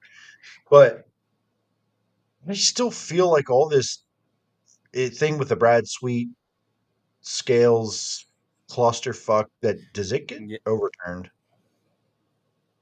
No, I Is don't it think too so. late? Is there a I think it's process? too late now. They've ran. It's over a Okay. week now. I don't think it goes back. I don't know officially, right? I just Mhm. like whenever NASCAR has a thing, we've all kind of learned how that process works, even though we're not like I don't watch weekly anymore, but I kind of know Mm. how that process works. They have like it's public because there's so many people caught cheating that they have a fucking process, and we all know it. Mhm. We know how tire testing can go with this with the samples and then protests or whatever the case may be. But like with all the shit that came out and was very public about this seemed like a hose job. Does he get his points back? Because that changes this. It does, but still, I We don't don't think like this way, it but would stay. is it It right? would stay tight. I still think, you know, uh, but we're gonna get into this in a second here with his run with World of Outlaws this weekend. It could be one of those things that kind of kick him back into a different direction too, as well. But this top five is awesome. I mean, this whole series has been exciting. Like I said, without the points battle. Regardless, but this is just going to add to it as it comes down the stretch. Let's go to the World of Outlaws. On that same night, I think it was 141.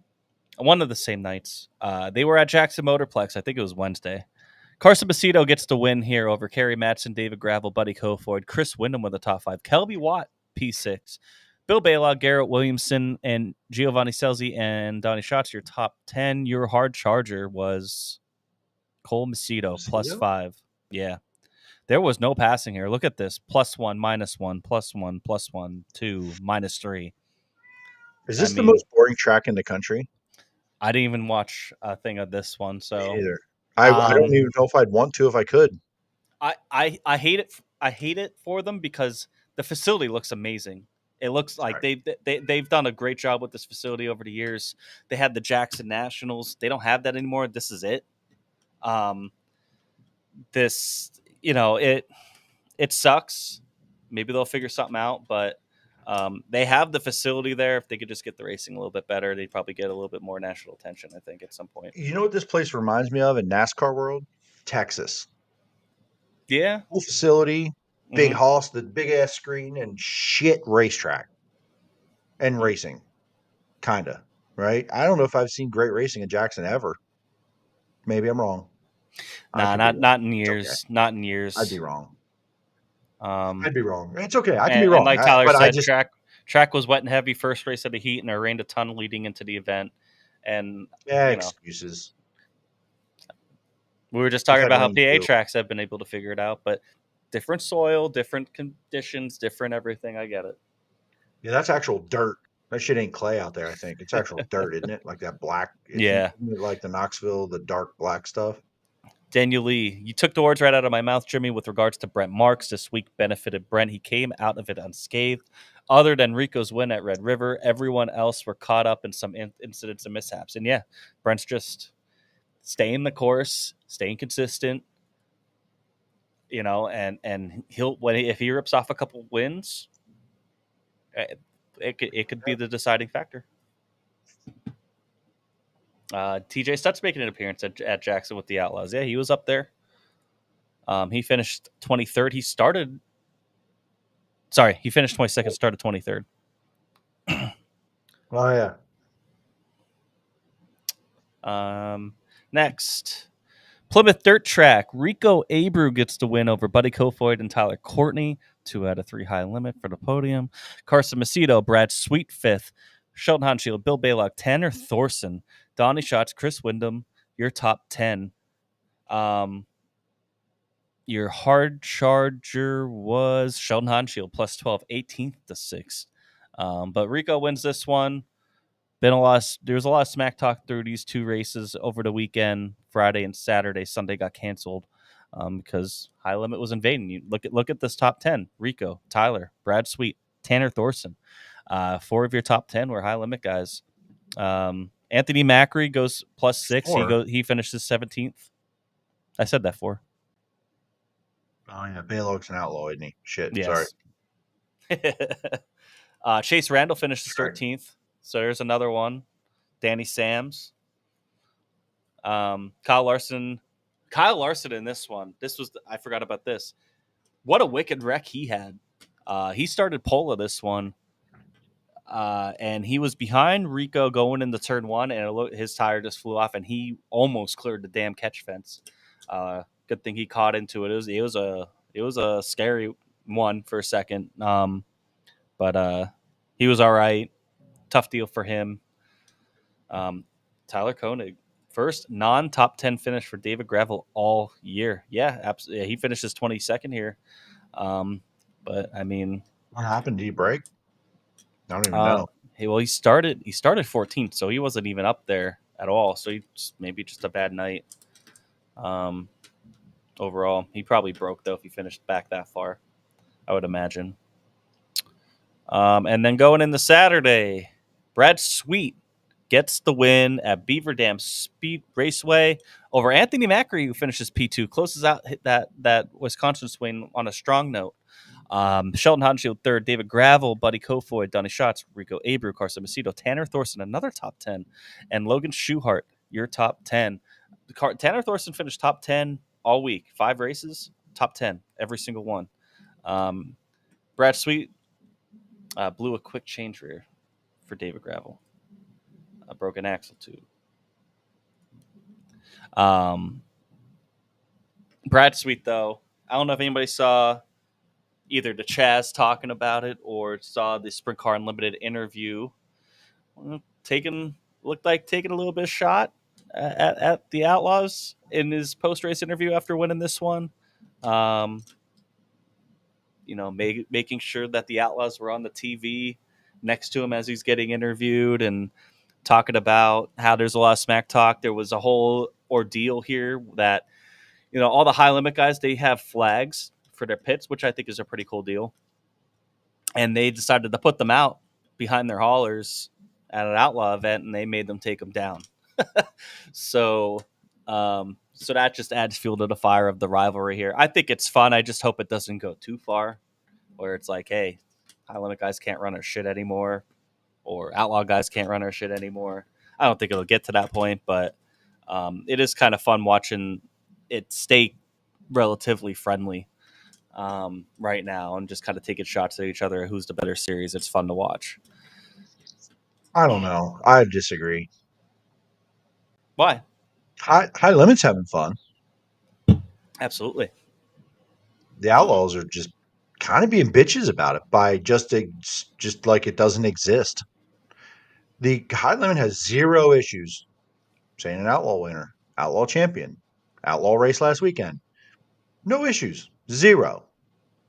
The Outlaws treat it like it doesn't exist. Yeah, absolutely. And how do they feel after this weekend getting their asses kicked all weekend by the series that doesn't exist? Shitty to me. I agree with you on that. I think that's what makes it fun though, because they're being so petty about it. You know what I mean? Like I don't know. You better embrace it. I don't think it's going anywhere. And the longer you don't embrace it, the more it's going to be right in your fucking face. Absolutely.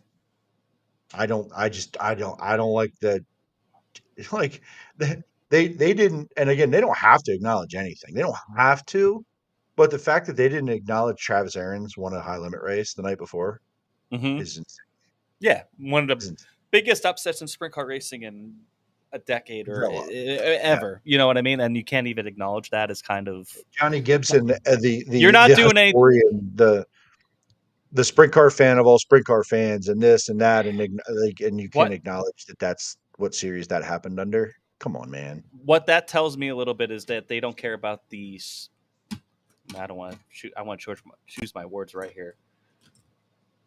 It comes off as they don't give a shit about the sport of sprint car racing. They only care about the NOS Energy Drink World of Outlaws sprint cars. That's all they care. They don't care about everything else. But I understand their point of view a little bit. It's kind of, I don't know, just we've been around. We've been the biggest for a long time, and, make us talk about you. But you know what? They're making them. You just choosing not to at this point because you're making yourself look worse. I think. I agree. Like You're the only one not being normal. Like, stop Yeah, being yeah. weirdos. Like, Just in, just grow. Like, it's right. and It's sprint car racing. I don't think they have this problem with the late models. You have the World of Outlaw late models and the Lucas Oil late models, and I feel like they talk about each other. I don't watch a Do ton they? of them. Don't I get me don't wrong. watch a lot of Outlaw late model races. But I I don't know. feel like I've heard them talk about each other, like just whatever. You know what I mean? And they're able to make it work. So, but at the same time, a lot of people would argue that Lucas Oil has turned into the premier late model series over World of Outlaws. So maybe that's what they're scared about with the Well, sprint cars too. then they'll stop talking about them. They won't mention the Right. name anymore. Right. So I don't know. Just interesting. Good for awesome for Anthony Macri here. He was kind of in the teens all weekend. Good bounce Just kind of back for caught up in that deal with Casey Kane, but he was even running them back in that race. Good deal for them getting up here at P2. Let's take a look at their points. David Gravel still 150 points up on Buddy Kofoid, 184 on Carson Macedo, 218 on Logan Short, and 230 on Sheldon Hansfield, your top 5. Then there's Donnie Schatz, Gio Sozzi, Bill Baylog, Chris Wyndham, Garrett Williamson, your top 10. David Gravel, even with that one bad night, just going to keep doing what they do. Daniel Lee, outside of Kings Row and Oxford Nationals, if it's going to be a rivalry between both touring series, run a 10-race joint series race with big money for point and wins on the line. That would mean that they have to get along and share profits in some way. And communicate and and all that. And yeah, good luck. That would be cool, though. I agree. I think might want it. Yeah. Practical Nymph says 100% agree. They don't care about anything else and they look worse for it. Not a problem with late models at all. Thank you. Billy Dietrich. Yeah, boy. Great show as always. Thank you, Billy. Billy, hope your trip was good, man. I don't know if you're home or you're still out west, man, but I hope it was good. I saw the one picture with the mountains in the background. It looked awesome, man. I've been out west a couple times and flown over the Grand Canyon and stuff. They're just the scenes out west, man. I hope you had a great time, brother. See you back here soon, hopefully, if you're not already home. Yeah. One more thing. Andy says also Ryan Timms won a barn burner at Houston last night over Chase Randall. I heard about this. I didn't watch it yet. Sucks for Mark Dahlmeyer, though. Glad to see him walk away after that wicket flip at the start. I choose not to watch Houston. I'm just not a huge fan of it, but we're going to be forced to watch it here soon. But yeah, good for Ryan Timms. Ryan Timms has been on a tear. Speaking of the Outlaws, coming up this weekend, twofer Friday, Saturday at Knoxville. This will be they might have 70 cars in the pit area here between your Knoxville regulars, your Outlaws, and then probably a lot of your heavy hitters with high limit, and then I'm pretty sure Macri's staying out there. You know what I mean? You're going to get people from all over. So 60 to 70 cars would not surprise me at all one bit for this weekend. So I'm sure hopefully they have good weather. I didn't look at it, but it should be fun to watch.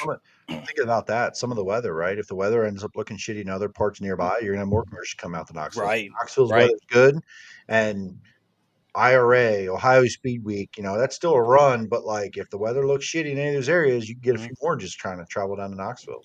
And especially if you're looking a lot of time in and prep for Knoxville this year. I feel like if you're looking to go to the Nationals, I think you go to this. You know what I mean? You try to make a point to go out. So, yeah. So that should be fun to watch. Also, high limit tomorrow night, Eagle Raceway, $55,555 to win. What's the weather look like? Do you know out there? I did not look. I'm going to look it up. God, I want this to be a thing. Yeah, please let this happen. Third annual Eagle Nationals. It's been a banger both years before. This is like the original midweek money race. This is the big one. $55,000 to win on a Tuesday is pretty awesome. So hopefully they can get this one in. Let me know what the weather looks like here. But this should be fun. Tuesday. Definitely will be tuning in. Trying to look here. I got an ad. I don't pay for AccuWeather. Hold on. I got to get through that part. 88 warmer with plenty of sunshine. Look at that. 88 sunny. Let's go. It's going to be slick as hell, too. Tuesday night racing. Let's definitely tune in for this one. It's going to be They have this one's a good race every year. Just watching the highlights of last year's a little bit of, like last night or today or whenever that was, a few laps of last year's. It was awesome. And then we also got Ohio Speed Week starting. We talked about this last week for the All-Star Circuit of Champions. Starts on Friday at Attica. Goes to Sharon, Millstream, Wayne County, Eldora, Fremont, Waynesfield Raceway, Moeller, and ends at Atomic. Every race, $7,500 to win, besides Atomic, which is the finale, which is $26,554 to win. So this should be fun. I think Danny's going out for. Is he going out for the whole thing? Did he change his mind to go out for the whole thing, or I know he's going out for a good chunk of it at the very least. I think I saw it today. He's going out for all of it. They're ready. They're ready to go. So, I'm going to ask you, Jimmy. Yep. Your prediction. Danny runs every race, and let's assume every race races. Over, under, 4 wins for Danny. Oh, under. Under? He will be close. I think he gets 2 or 3 if they race every one, but I don't. 4 is a lot. 9 races. Yeah, but you got. I mean, you're going to have 50 car fields every night. I mean, I wouldn't be surprised, but Okay. I think I still go with the under. Does Danny Dietrich or Cap Henry win more? You got Cap. Caleb Henry's running great. I know, but Cap Henry out there has kind of been the guy at a lot of these places. Now, I mean, we're going to Sharon, right? So you got Dale Blaney. He's already won twice there this year. Mm-hmm. Some of these places they've ran a little bit, but Cap Henry's been, I think. Yeah, and I don't know who else is going because, like I said, High Limit's off. I would imagine a lot go to Knoxville, but they might come and run a couple of these. You know what I mean? Kyle Larson's known to run a bunch of these and win when he comes out. So that's why 4 is hard to say. But if Danny wins 2 or 3, I would not be surprised at all. Okay. Third question: Does anybody get detained in Mexico out of NASCAR to not come back? Oh yeah, I forgot. Yeah. Does Kyle Busch get detained with a weapon again? Oh God. Was that what it was, or what happened? Yep. Of all the people, anyway. So looking forward to Ohio Speed Week. That's gonna be fun to watch. Hopefully we get good weather and they get everything in and they have good success with it. 43rd annual. And then Tyler Koenig asked, Jimmy, you going to Selinsgrove Thursday for Super Late Model Speed Week? I do plan on it. Speed Week goes on. Port Royal is the only one that got in out of the first 3. Clinton County and Hagerstown both had to cancel due to weather. They're off tonight. They go to Path Valley tomorrow, which should be fun to watch. Oh, I would like to go to that. Yeah. Oh, I got a shitty work day tomorrow, though. Thursday, Selinsgrove, which the weather looks pretty good. It's going to be hot. Bedford Friday, Lincoln on Saturday, and Bridgeport closes it out on Sunday. I'm pretty sure all these are on Flow Racing, so that'll be awesome to see. I'll definitely be watching Path as well alongside Eagle. I never. So I do plan on going on Thursday though, Tyler. I never get to see that Lincoln race. I always end up going to Port that weekend, but I think Port always ran something that pulled me from Lincoln for this. Right. I might be at Lincoln this week. Was it the USAC night?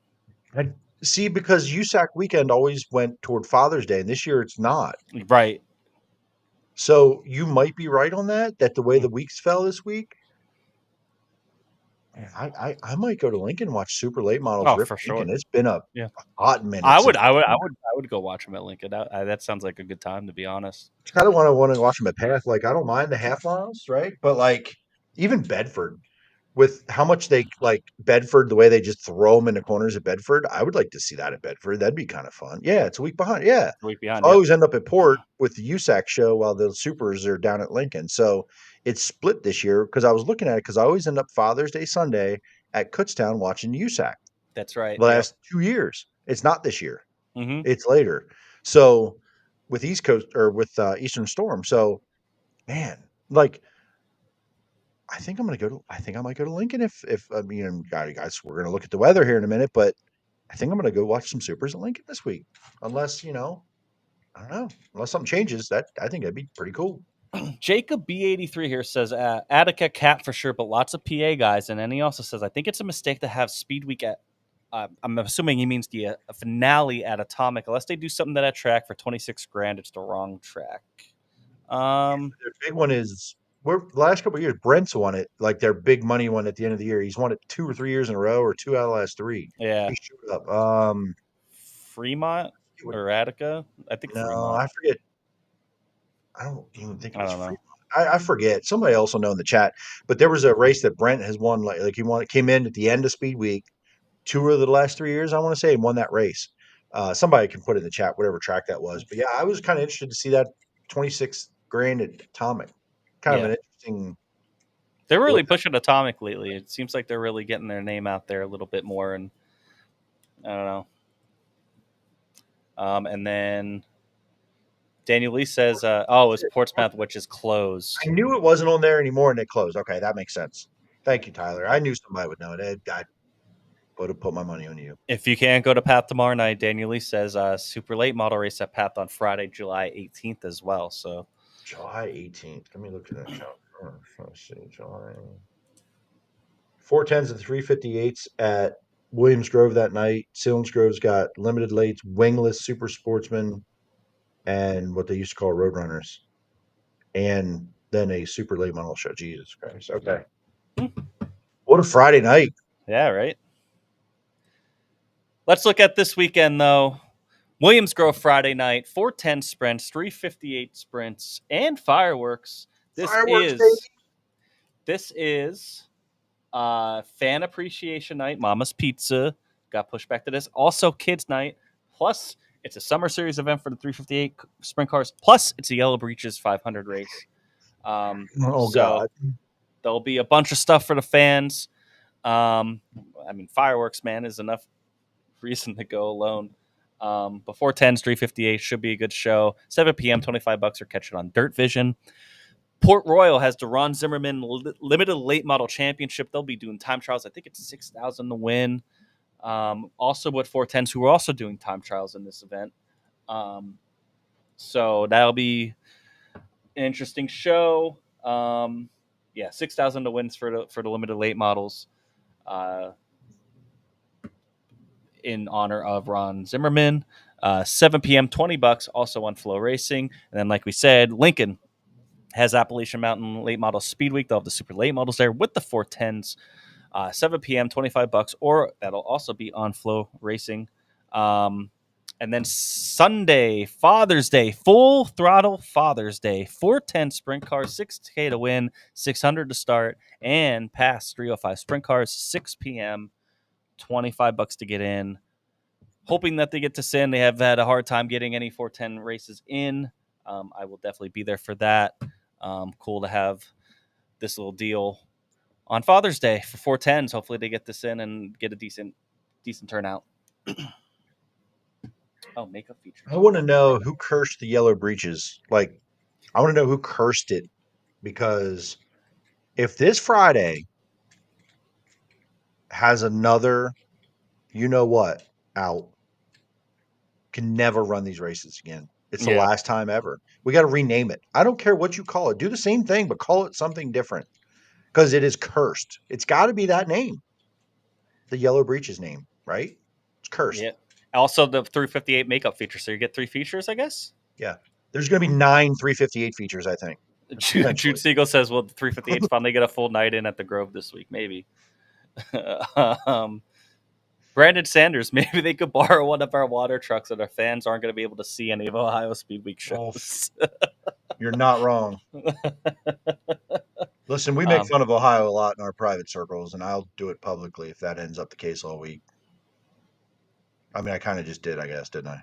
Anyway, go ahead. So, good racing all weekend. 410 races, another 3-day weekend. Let's take a look at the weather. Same as this past weekend, to be honest. Son of a bitch, Jimmy. I know. Damn it. I honestly, when I was doing this from the graphic last week, I barely had to change anything except for Sunday. which Sunday ended up. Insane. Last week it looked really good. Ends up Yeah, all raining week out. until the end. Yeah. Friday is going to be hot. It's going to be hot Wednesday, Thursday, Friday. Almost near 90, humid, thunderstorms possible. Only a 40% chance, but you know how thunderstorms work. But if any indication how it's been going, we might be able to dodge these and it be early enough and be able to still get these nights in. So I'm getting a little more optimistic on some of these races that some of these tracks, Williams Grove, Port Royal, Lincoln, have gotten in. I did not think they were going to get in. So we'll see. Keep an eye on it. Saturday, cloudy all day, humid, afternoon thunderstorms possible, 40% chance of rain, 76 degree high. And then Sunday, partly cloudy, humid. It looks like any thunderstorms would be early in the morning. So it looks like it clears up. Good chance of rain in the morning, but afternoon, evening looks it clears out. 70 degrees, it'll be humid. So it's basically a 50-50 shot each day. And when it gets hot and humid like this in the summer, we know how it goes here in PA. So fingers crossed that we could get everything in and that the timing is right on these storms. Brandon Sanders, can't wait to watch Jude Siegel park the Ream Roofing #2 in Victory Lane this Friday. Man, you've got the sponsor in there, everything. Right. Samuel, curious to how the late models run around Lincoln Saturday. Never saw them at Lincoln before. They've run this late model speed week now, and they put out a good show. Yeah, used to run late models at Lincoln more often back in the day, and I always enjoyed watching them. They would run a few times a year, whether it was limited, mostly limiteds back in the day. Very rarely anymore, which I think is a shame. I think that they are fun around Lincoln. Short track, very much short track style racing because it's not a super wide racetrack. I've always enjoyed it, especially if they're not just on the bottom, which we believe in Fred Putney. Yeah, absolutely. No comparison to Port Royal for super late models. That's not fair because Port Royal is one of the best late model tracks that you could come around. Maybe in the country. I don't know. It'll be a good blend because late models will push the cushion up. That's true. I mean, maybe they haven't really had one though. It's been dry, and then they would create a little bit of a curb at the end. So, the days of a cushion being down off the wall at Lincoln being big and heavy you don't see that a lot anymore. Occasionally in 3 and 4. We'll see. Who knows, right? Who knows what we get by the time we get there? Shit, who knows? Yeah, I know. Yeah, and like I said, at least with Port Royal, I think that's the perfect. Like each track has found there are two divisions that really help work the tracks in the best, and I think late models and 410s at Port Royal, it just it helps work the track in best for both divisions. No reason why I can't see why maybe a heavy car would do that at Lincoln as well. Alan says, crazy rumor Chaz said about Lincoln, fan attendance low and switching to bi-weekly racing. Heard from a reliable source. Listen, he's not in the business of breaking news. So,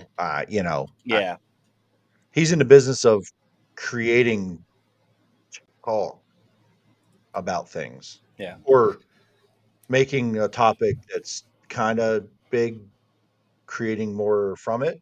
Not really in the thing of breaking news. Now, he is in some circles that have people that talk, so who knows? But I've talked about that for the last couple of years. Something's going to change with PA schedule soon. I think so too. I mean, we're running from February till Thanksgiving and every week, and it would be for me. It would be crazy if it was Lincoln because they're the ones that schedule the most right now. You know what I mean? Like, I don't even know if you have to go bi-weekly. Maybe just cut a couple weekends out or something. But yeah, I think it's a little bit of clickbait. Lincoln would be the last one I would expect to do that, but you never know. Who knows? I think either way, there's a reason. If they do something like that, there's a reason for it, and it's just an opportunity for someone else to pick up. That's an opportunity. Yep, that's all that means. Somebody to do it better, someone to do it bigger. Hey, go back. There's a couple comments here early on. YouTube commenter Practical Nymph asked us about our proximity to racetracks. Oh yeah. Jimmy, go through your list of Jimmy. Where do you live, ballpark in the country, and how long does it take you to get to each racetrack? I live I live outside of Bloomsburg by Danville. I'm 5 minutes from the now defunct Bloomsburg. That was great when we went there because I could literally practically piss on the track from my house. But I am about 25 minutes or so from Sealands Grove, about a little bit over an hour to Port. I'm about an hour 30 or so to Williams Grove, and over 2 hours to Lincoln and Baps. And then everywhere else. And I think Path is almost like 2 hours and 45. Yeah, it's a long run. I am south of York, closer to Maryland. I'm in Redline, I guess is the best way. So I'm about 30 minutes south of Baps, 45 to Williams Grove, 45 to Lincoln, hour and a half to Port, hour and a half to Selinsgrove, hour and a half to Path, I'd say. So I'm a little more centric, but still not like next door to anyone. Hour and 40 to Hagerstown, which I don't go to often, but a little bit of probably 2 hours to Hagerstown actually. So I don't know how Port and Selinsgrove are the same. I guess they are about the same. About a little less than an hour and a half to Kutztown. Going up there a few times, but I'm in the opposite end of the state from Jimmy, basically, when it comes to racing. So close to Maryland and anything. And then we had Chris, who lives in Mechanicsburg. Like, he's dead center of everything. So we had a good. Go to any. Yeah, he doesn't go to any races now. So he was on his way to one Saturday. I mean, yeah, buddy Chris was on his way to Port, saw the mountains, and turned around. I don't know. Randy Kopp. I'm glad you brought this up, and as we're on talking to scheduling, because actually I think I was in a call with Chris on Saturday night, and we were talking about this. Jeremy Elliott is pushing for one group to control all the tracks and races. Your thoughts on this? I don't know about control all the tracks. I do think Central PA could benefit from a Central PA series where you rotate tracks weekly. I do think it can work where it's not necessarily a weekly deal every week, where maybe Friday, Saturday you're at Williams Grove and Lincoln. Maybe next week maybe it's just a Saturday at Port. You know what I mean? Kind of like some of these other regional series, like, that do it. Maybe you get some of these other tracks involved. Maybe you get a Clinton County at 410 race, a normal night. Maybe, Path Valley, a couple, or, something like that. I think we could benefit from it. And then, if these tracks want to run weekly, that run 410s every week, but still want to run something, you could run something. You could put these 358s as a headline. You could pay a smaller purse. Maybe you won't get the best turnout, but you could still run weekly and keep your weekly fan base as well if they don't want to go travel to some of these other tracks. It's a thought, especially with the way attendance has been. I think less builds anticipation more to get people out. Because, hey, I can't just go any given week to Williams Grove. Maybe they could probably still have 12 dates throughout the season, or 12 to 15, but it still feels like, oh man, it's not every week. You know what I mean? And maybe create a little bit more sense of urgency and help boost attendance a little bit. I don't know. It could, if done right. I look at this a little differently of what that group would be. I look at it as more of a mediator for all the racetracks to come have a conversation about how things are going to go versus a series kind of thing. Now, I'm not saying a series couldn't be part of it, but I wanted to have everyone meet together and have this board or this group talk about rules, talk about race procedures, talk about safety, talk about even if it's not just sprint cars, it's one of the things I've been shouting from the mountaintops is our street stock divisions. There's too many of them, and they all need to sit down at a table and have one unified set of rules and come up with a schedule. It is only one division. Now, in Central PA, I don't think we stop on Friday nights and you have one track, and Saturday nights you have one track, and on Sundays you have one track. I don't think we need to do that. But on a class like that, there's not enough cars to go around on multiple tracks, clearly. And they have to modify their cars or skip the night to go do it. I almost see it as like a sanctioning body for conversations to make everybody on the same page versus this, hey, we're adding this to our schedule. F the other racetrack. We're not even going to tell them. Mm-hmm. They find out when the schedule's released, and then now it becomes a problem, right? They're just playing good guy, bad guy, and everybody has to pick a side, and it confuses the fans. They don't know what's going on and makes it harder, and then attendance is dropping. Someone who can sit down and have logical conversations with these tracks, because they all have egos, they all think they're smarter, they all think they're the best, they all been around the longest, they all got this, like, and no offense to any of them, they all want to control their business and do what's best for their business. I get it. But is it helping right now? Is it helping our attendance at all these tracks doing it this way? No, I don't think so. I don't think so. I don't think it is. I'm going every week and I'm seeing it, right? Our big shows pull the fans. Mm-hmm. Everything else that every other race is supposed to be a big race, and every race is a big race. We got no big races. Mm-hmm. That's what we're seeing. We got to have a better solution to this. And I think it could be, Jimmy, yeah, you're right. I think it could be a series. Maybe not a series, but you know what I mean? A way to schedule it where it's not the same thing every week. You know, if I think these tracks would rather if we can have 13 or something throughout the year, 410 races that have good attendance, that are really good. It's better than having 8 right now that are good and 7 where you're losing money. Or, you know what I mean? Or something like that, or whatever. Make these tough decisions about it. And Yeah. I think, and getting it together and figuring out how to get every race streamed, we need to have the exposure to the racetracks. Yes, you do. Be there. The streaming is not killing it. It is not. Mm-hmm. It's just not. Especially if you create the urgency. That's right. So, there's a lot of things, and I think they need to all be televised because there's a lot of fans around the country that want to see our racing. They want to see the racing, and the more exposure, the better. They make a trip in. Our buddy from Boston isn't even really a dirt fan. He came down because he got to know us and wanted to check it out and was like, "What's this all about?" Mm-hmm. He watched it. He's watched watched it with us, whatever. Like, we need to have that exposure. I like watching California racing. Someday, I want to go to California and watch a race. I want to go to Attica because I've seen it on TV, right? So, I don't know, but I don't think it'll ever get there, right? Just like Samuel just put that up on his comment, right? It's a beer league. It is grassroots. There is a lot going on. There's a lot of connections to bigger parts of the world, but at the end of the day, it's not treated like a premier sport. It's the weekly backyard dirt track racing. The problem with that is the amount of money that they have to invest in insurance and facilities and these teams put into their cars is not beer league, period. Mm-hmm. So where do we bring all rising tides raise all ships kind of thing? Mm-hmm. Where do we put that all together and match it up, right? And we have some good owners of racetracks around here. Absolutely. They're worried about themselves, which is fine, totally fine. But is it helping right now? That's the concern that everybody has. And when you can't pay the purses anymore and you keep canceling, guess what guys race teams are going to do? They're going to fold. They're going to do other things. They're going to move on to other places. We will no longer be the hotbed. We will no longer be the place to go. Mm-hmm. Something needs to change soon. I mean, something that does help is like, hey, you have options in a very small radius to go run 2 or 3 races every weekend as long as the weather's good. And that's why you see a lot of outsiders come in here. I'm not saying you have to change that. You know what I mean? But I do think there's got to be a little more give and take.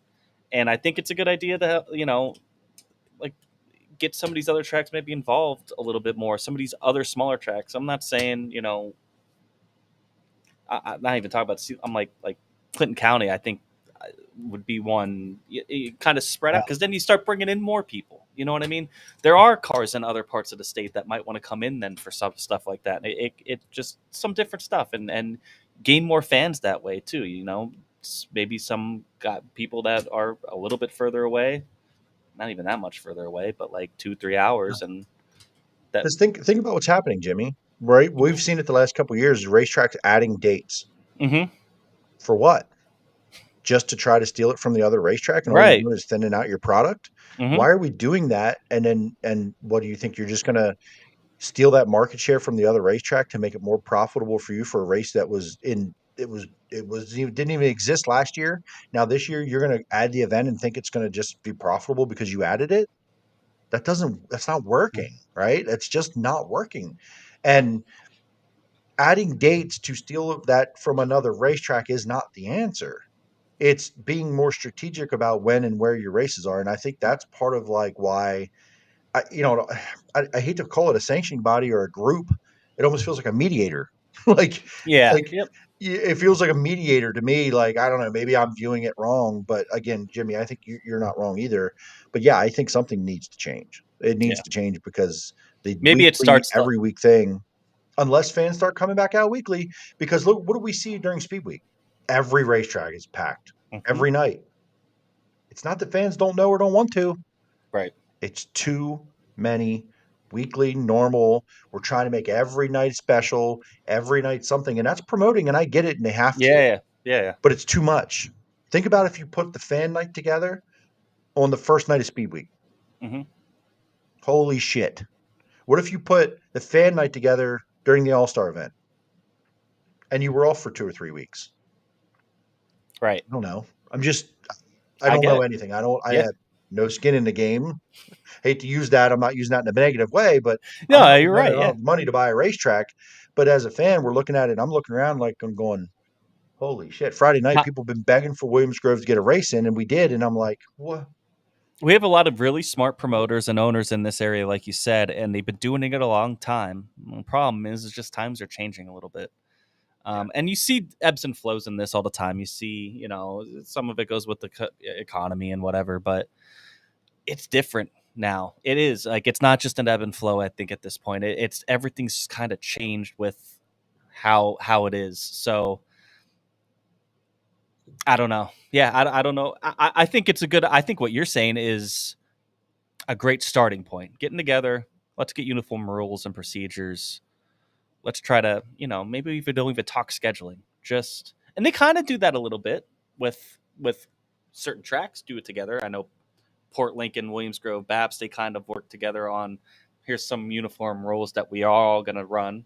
And it's But really not really as much about rules as it a lot of other things. We follow the sanctioning body rules for the cars from the right. start for the 410s. Hmm. We pretty much follow that, but who knows, right? Who knows what changes there? Maybe we don't want to do something they're doing, right? Yeah. But we all do it together. And for the most part, they've been good about rules when it comes to rules and everybody kind of adopting the same thing. But yeah, like Jesse, right? It's just, We need our own version but of it's NARC not, and PA. but here's the thing, the racing is not stale and boring. No, it's not. It's But not.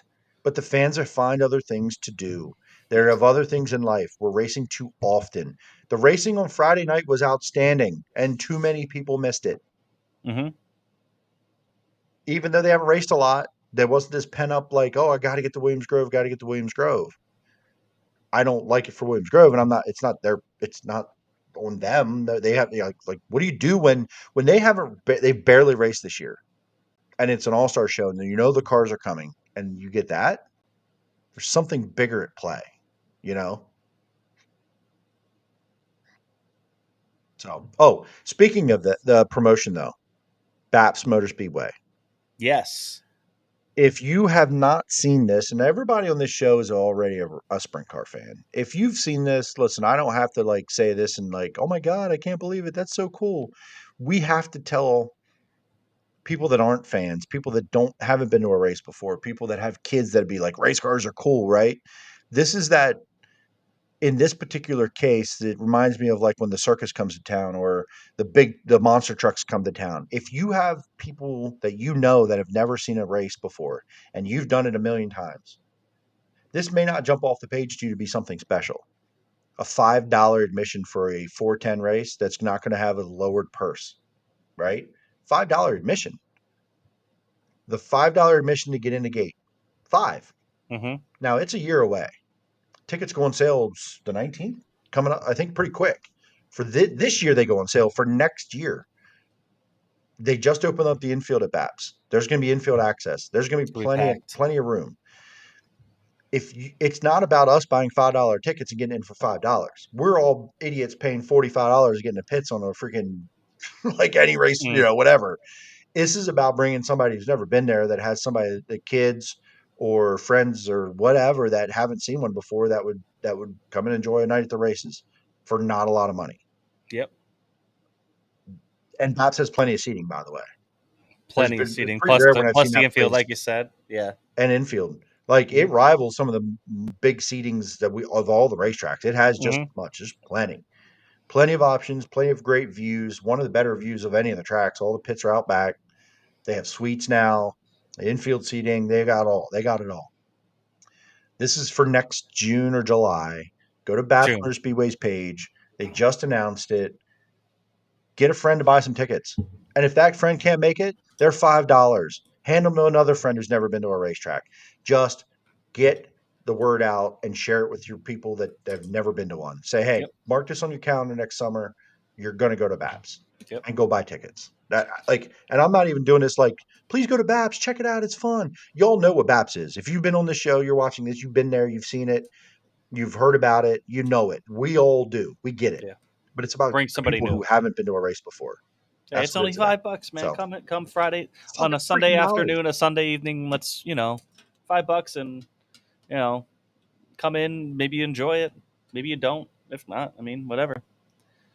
But I think most people. I think I haven't brought a person to the track that's either never been to the race or haven't been there in a long, long time, and they haven't enjoyed it.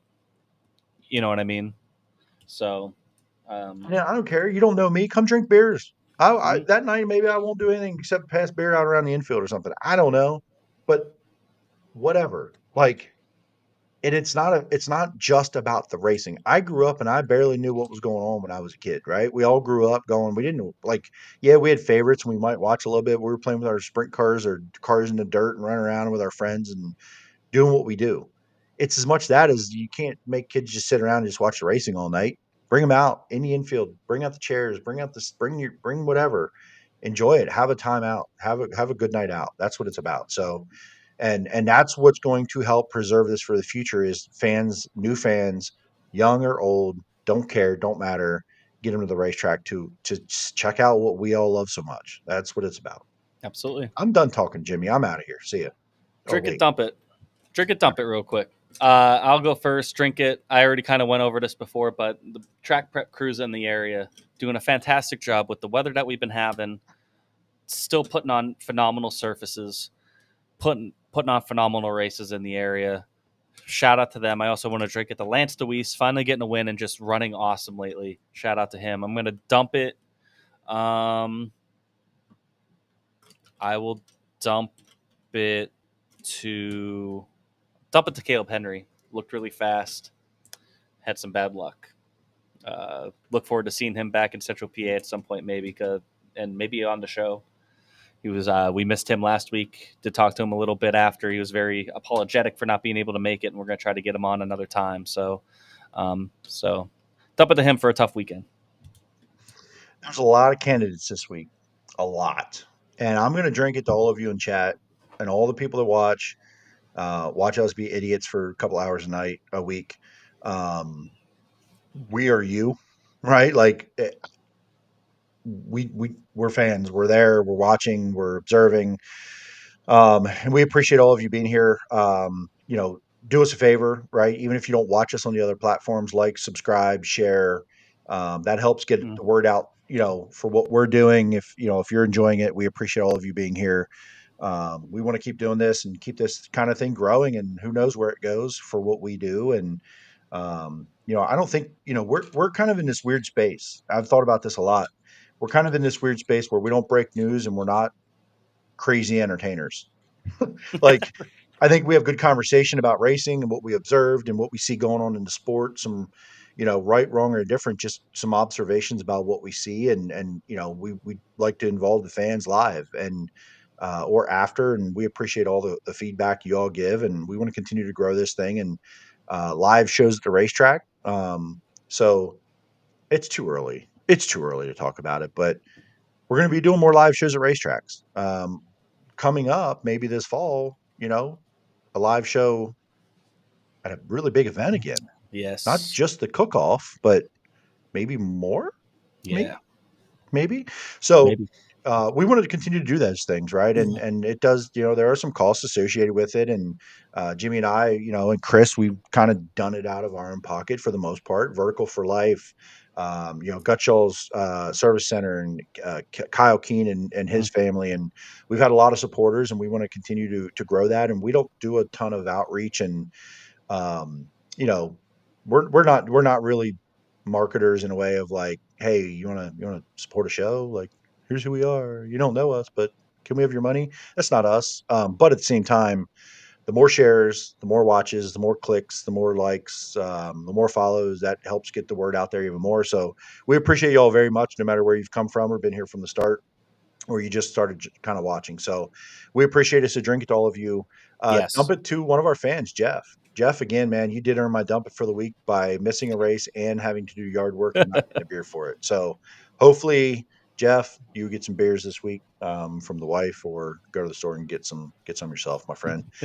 Thank you all. We appreciate it. Yeah. Couple real quick. Christopher Knoll, awesome finish at Lincoln, obviously. One of the races of the year. For sure. And dump it to the all-star format.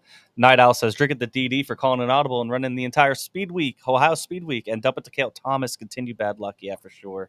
Tough to see that. He texted me, by the way, and said, I hate PA, LMAO. And Tyler Koenig, real quick. Love you guys on Turn 2 Terribles. You guys are honest in everything we talk about. Plus, you have an encyclopedia who knows a lot of helps, which is you. And look for his show tomorrow at a special night. Go follow Tyler Koenig on Facebook. Daniel Lee, have to drink at the Trey Arens. The fans had to burnt down the entire state of Wisconsin with that high limit win. Oh, man. Could you imagine that, Jimmy? If okay, let's put this into context real quick. The TJ Stutz thing on steroids. Yeah. So that's like, I mean, I don't want to downplay it, but it would be like Mike Thompson. Would it be like Mike Thompson winning an outlaw prelim or an outlaw big show kind of? Yeah. And I'm not trying to be like negative. Yeah. But like, I'm just thinking the underdog story. Yeah. Like ultra underdog. That parking lot. Imagine how lit we would have been in the parking lot in the campground if that happened like we were at Stutz times 10. There's some guys would have never come back. There's some guys that that like when the field is that big and that type of competition comes to town that are just happy to make the feature. Their goal is just to get into the feature that night, just to get laps and get around that competition. It would be like somebody like that winning. You know what I mean? Like you said, like a Mikey Thompson or something like that. There's plenty of others out there. So many. Yeah. Jesus. Yeah. Billy Dietrich. I wouldn't. My wife would have to put out like a police report on a missing person if Billy did want an outlaw show at Lincoln. I wouldn't be home for a week. You'd find me just laying out in the Lincoln parking lot somewhere. Daniel Lee also says, dump it to Steve Owings in the 358s. Bad night from start to finish. I think he'll bounce back and be in victory lane at Lincoln before the season's end. Tyler Murray. Don't normally do the segment, but drink it to Alex Robinson for coming out. This off my screen. No, get this out. The Motorsports Night in New York. Love. Right. Hey, he deserves some love. He called some awesome races this weekend and did a great job. Coming out to Motorsports Night in New York and being with us at our booth at the baseball game, along with doing an amazing job announcing. Yeah, for sure. We've been giving him a lot of shit in our Discord. We're like, Alex, fix the All-Stars, man. Fix this format, blah blah blah. He's like, I'm just the announcer, man. And we're just poking fun at him, and he was on last week. He's a good friend of ours, and he did a fantastic job this weekend. So shout out to him. Dump it to the weather being still iffy weekly at this rate. Hopefully it's not before the summer kicks up for sure. Samuel, drink it to all the good racing this weekend. Only dump it was for Baps getting a rain out. Didn't expect that one to have happened, which would have loved to watch the Sportsman 410. To be fair, Baps has had the best luck, at least 410, their Sunday 410 races. They can take one for the amount that all the other tracks have been getting. Mandy, drink it all the great racing this weekend, both here and elsewhere across the country, all the weekend winners, especially Lance DeWeese. It's been a while since he won. Plus, my dad got to not only go to a sprint car race for the first time in 3 years, awesome, but got to experience him winning in person. That's great, even if he likes Tony Jackson more than Brett Perigo. Aaron's jumping in the pond after a high limit win. Dump it to all-star format. Creating confusion. Nasty Rex, Larson, Domeyer, Houston's in the 358 wreck at Lincoln. Dylan Sterner, drink it to Devin Borden. Dump it to Cale Thomas. Tyler Koenig, drink it to all the great racing this weekend. Can't wait to get Ashley in victory lane this year. She's close. And dump it to the weather still being unsettled. I want to see USAC next week. 1,000%. Yeah, next week we'll be doing little USAC Easter Storm preview. See if we maybe get a guest. We've been doing that kind of each year with the Eastern Storm. We love doing it. So see if we could try to get a USAC guy on here to talk about it and see. But do want to make one announcement before we go. If anybody views us on Twitch, which isn't many people, but I know there are a couple, we are going to change what that channel does here in the coming weeks. Probably won't stream the podcast live anymore. We'll probably just do that on Facebook, YouTube, and X. And then I think we're gonna try to do some different stuff, maybe like some of our iRacing stuff, some other different things on our Twitch, turn it into like T2T Gaming or something like that. We'll see, since that's more of a gaming platform. So it was good at first, but we don't get too many people on there. But if you do happen to watch us or subscribe to us on there, thank you. We'll be doing some stuff on there. We just won't be doing the podcast on there in the future. Please subscribe to our other platforms and vice versa. If you want to come watch us do stupid shit or anything in the future. Oh yeah, you want to see us do some stupid shit on iRacing? Come watch that Twitch if we get that going, because yeah, like you'll see us do some real dumb shit. Like you want to see some spectacular crashes and us doing really dumb things on iRacing. Sometimes it'll be good, it'll be entertaining, and some of us will win that you'll know the names of. But like we crash a lot, and we yell at each other. It's stupid entertaining. So yeah, if you ever catch fun. it, or and it's just it would be for fun and doing some couple different things on there, doing some experimental stuff as we kind of get into some different things here, maybe. But we just won't be doing the weekly podcast on there anymore. Mostly everybody watches on these other platforms, mostly Facebook and YouTube. So, but if you do like that kind of stuff, go subscribe to our Twitch. We're just Turn Two Terribles on Twitch, and just keep an eye out for us. And Randy Kopp, I want to make a $200 donation to T2T for costs associated with the show. Thank you. Jay-Z meet you at Lincoln Saturday and give it to you. We appreciate that. I am going to try to open up like a subscription or like a donations thing. I know Facebook and YouTube has that stuff, so I'm going to look into that and open it up. We don't want to be that way, but a lot of people want to support the show, and we really, really appreciate it, and it would help actually go a long way. There's actually quite a bit more cost than you think that goes into this than just turn it on our computer and go, and there's a lot more that goes into it. So thank you. Live stream on YouTube Samuel, along with Twitch for the iRacing? I don't know. we probably We'll could, I guess. Go Yeah, live. That Samuel Briggs Danner guest appearance. We've tried like 9 times. So Yeah. We got him on our Bridgeport show that night that he won. And we talked about having him on again. But man, that kid races like 5 times a week. you tell me where he's at right now. Good luck with time zone he's in. So, but we'll try. Yeah. Well, and listen, there's a lot of USAC guys that I would love to talk to. Like, just got to get the connections. I think we may have a connection to one of the top guys. Maybe we'll use that connection, Jimmy. We might have to make that call. Hell yeah. Now that I'm thinking about it, we'll see what we can do. So, tune in next week. We'll preview USAC East Coast. We'll hopefully review a bunch of great racing that happens here in PA and beyond.